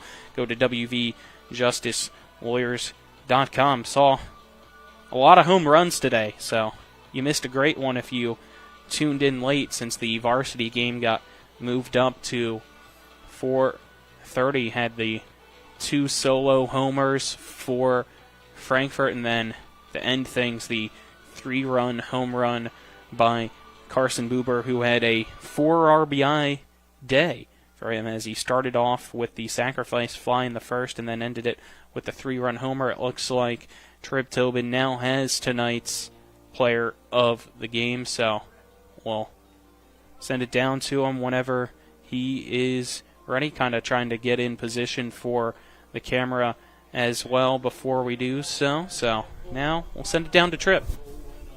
Here was player of the game, Carson Buber. Carson scored today, sac fly, a double, and then a walk-off home run. Take us through that pitch of that. Honestly, I was going in there. I mean, I knew we needed some runs there, and I was just looking for a fastball. That pitcher was much different than the other guys. A lot of the other guys were throwing a lot of junk. They threw pretty well, kept it off balance, but I knew he was throwing fastball. He was throwing fastballs all before that and the batters before that. So we were talking about being the player of the game or who the player of the game was going to be. And I said, I'm ready to give it to Carson for his defensive today. Took a couple balls in the gut, made some real nice plays at third base, bailed your pitchers out a few times. A couple really nice double plays out there. What can you say about this defense? Yeah, I'm definitely more comfortable today than I've been past couple games. I just had to lock down, focus, and knock the ball down for some of them. But yeah, I think my defense did pretty well. My pitching did pretty well behind me. Lane did what he needed to do, and Christian definitely kept him on balance. So this is the second game now. You've had 2 blowouts and you have 2 real close games. What's it feel like in the dugout when you got down 5-4? It was definitely we were all on the edge of our seats. I mean, we knew coming into this that these weren't going to be easy guys to beat, and they definitely showed that. But we started off strong. I think we let off a little bit, and then we realized that we needed to put the pressure back on them. So you got a tough game Friday night against Hedgeville. What are you guys thinking? How's your week going to go? I mean, I hope good. I'm starting pitching, so hopefully the bats are rolling and everything, and defense is solid, which I'm sure they will be. So, well, congratulations on a big win, 4-0. Appreciate it. Thank you. As we wait now for Tripp to have Coach Aaron Byler come over. Here with head coach Byler. Coach, you came out sort of a matinee feel, and sometimes you can come out flat like that. How do you think your team did there early in the game? They got a little bit of a lead, and then you kind of settled on it a little bit. Can you take us through the first part of the game? Yeah, I didn't think we came out flat. I thought we came out with good energy and doing the right things. The problem is, if you look at the 3rd, 4th, 5th, and 7th, we had a guy on second base with 1 out guy on third base, second and third in the seventh with one out, and we struck out and didn't move anybody. So you can count 4 or 5 innings there where we didn't move the baseball, which I thought in the first and the second inning we did move the baseball. So that's kind of where I think our problem was tonight. So you kind of answered my second question, which was going to be missed opportunities. A few missed opportunities there on the bases, a bad read here and there, some missed footing. But what can you say about the mettle of this team that overcomes some of those mistakes? Yeah, I mean, I think you have to give Frankfort a lot of credit, for what they did, defensively. And if we don't have those miscues, it probably doesn't come down to having to have a walk-off. Good teams find a way to win, and at the end of the day, no matter what happened there, the third through the seventh inning, I thought they found a way to win in the eighth, and that's all that really matters. Well, Lane certainly threw well. Once again, got a no decision. But I think the big story was what Alter did when he come in and gave you an opportunity. What can you say about your junior closer there? Yeah, I mean, with Lane, that's just another tough luck, no decision. You're getting pitched well enough to win, and we don't score enough runs or do enough things there. So that's just unfortunate.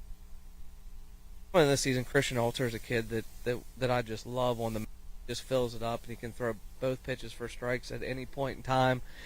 Just does a great job, and he's kind of steady Eddie. He never gets rattled. Nothing really bothers him. So, yeah, I mean, I knew Christian was going to be special for us this year, and I think everybody got to see it today. Got Hedgeville on Friday. A couple games, a couple practices. We're looking forward there in the EPAC matchup on Friday at Hedgesville. Doesn't get any better than EPAC Friday night, so we'll be ready to go. Good luck, Coach. Congratulations. Thanks, Trip. So that was our post-game interviews. We'll step aside and take another 2-minute break, and on the other side of that 2-minute break, we'll wrap things up with the game stats as well as our player of the game. This is West Virginia High School Baseball on Talk Radio WRNR and TV 10. Back in 2 minutes.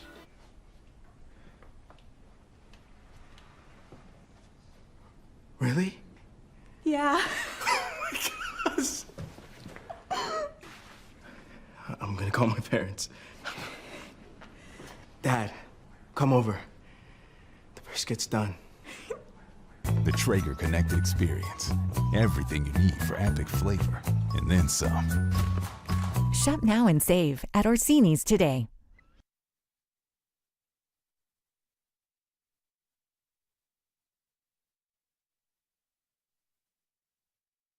Not sure where to go or who to trust with your flooring project? And start with Trips Flooring, proudly serving the area for more than 25 years, specializing in floor sanding and refinishing, along with installation of new flooring, including hardwood, tile, vinyl, laminate, carpet, and the hottest trend in flooring, luxury vinyl, tile, and luxury vinyl plank. Are you on a budget? Check out their warehouse, cash and carry, or call 304-229-7009, or visit them online at tripsfloorsanding.com. At Carter Myers Automotive, what we do today will tomorrow become what we've done. That's why Owners Just Do More no longer defines us. Our work is never done because what we live by doesn't have a finish line. We care.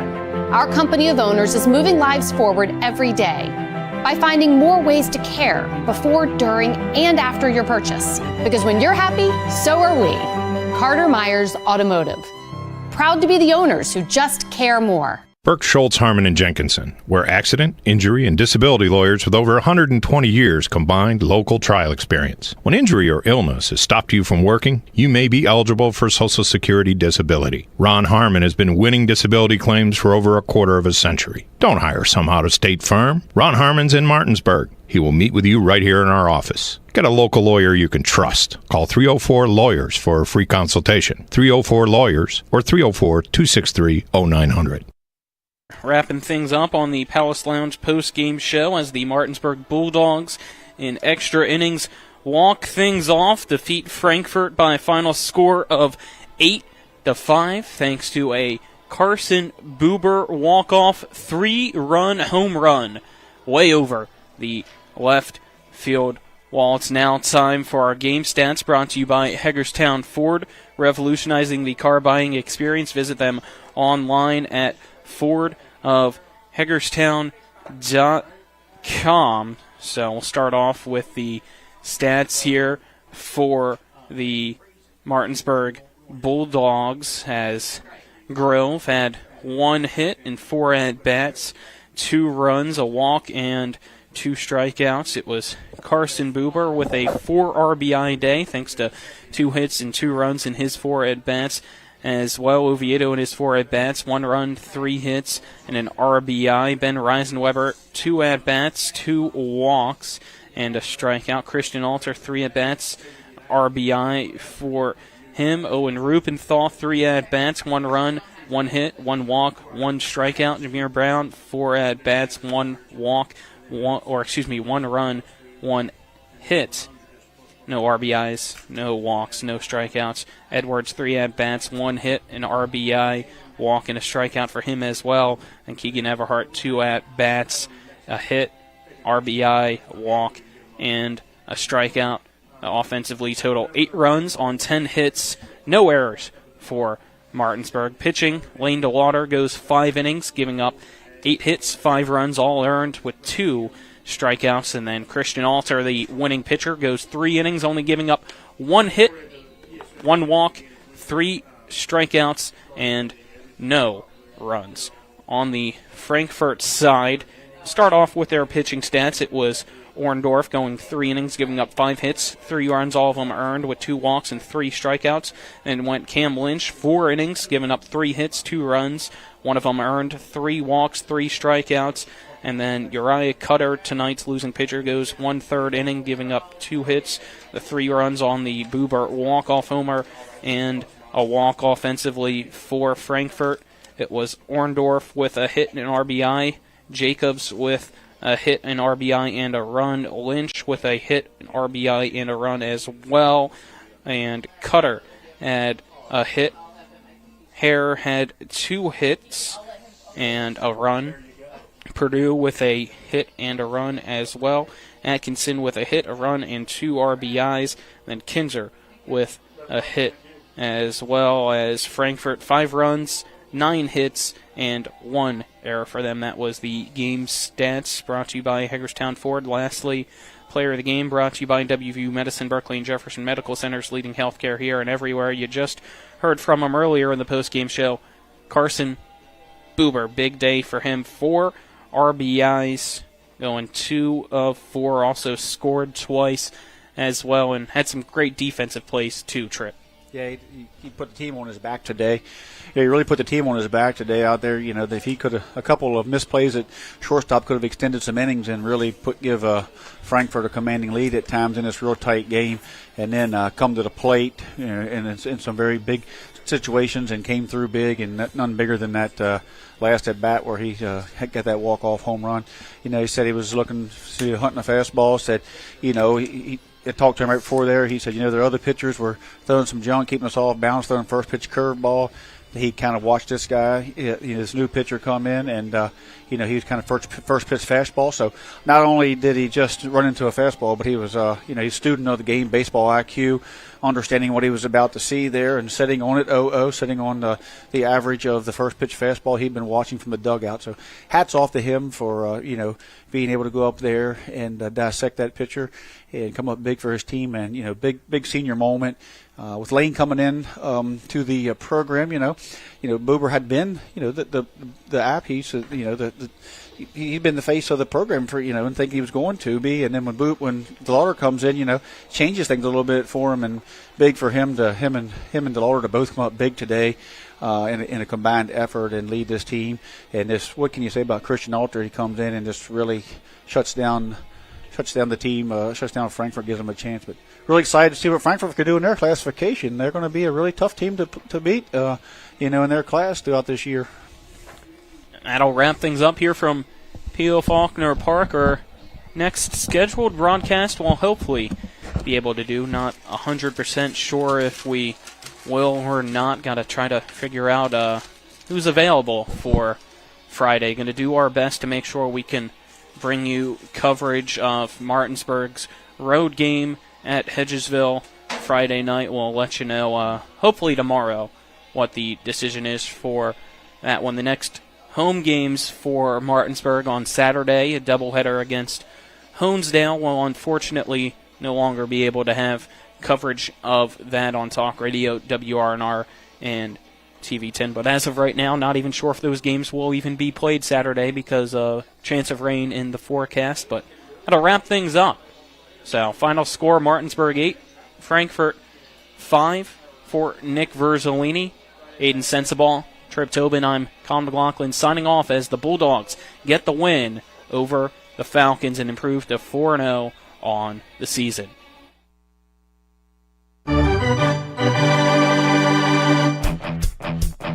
You've been listening to West Virginia High School Baseball. Today's game broadcast has been brought to you by Parsons Ford, Rocks, the Heffley Motor Company, the Wagner Law Firm, Farmers and Mechanics Insurance Companies, the Mirius Group of Ameriprise Financial Advisors, the Skinner Law Firm, the Browns Funeral Home and Cremations, Robert Fields and Sons, Orsini's, Carter Myers Automotive, Century 21 Modern Realty Results, the Palace Lounge, Cody's Auto Body, WVU Medicine, Berkeley and Jefferson Medical Centers, Hagerstown Ford, the Berkeley County Health Department, Smallwood and Small Insurance, Mother Shuckers, L.A. Roberts Jewelers, the Dutch Miller Auto Group, and the Mansion Freddie Law Firm. For the continued excitement of high school, college, and Major League Baseball, keep it tuned to FM 106.5, AM 740, Comcast Cable Channel 10, and online talkradiowrnr.com. All rights reserved.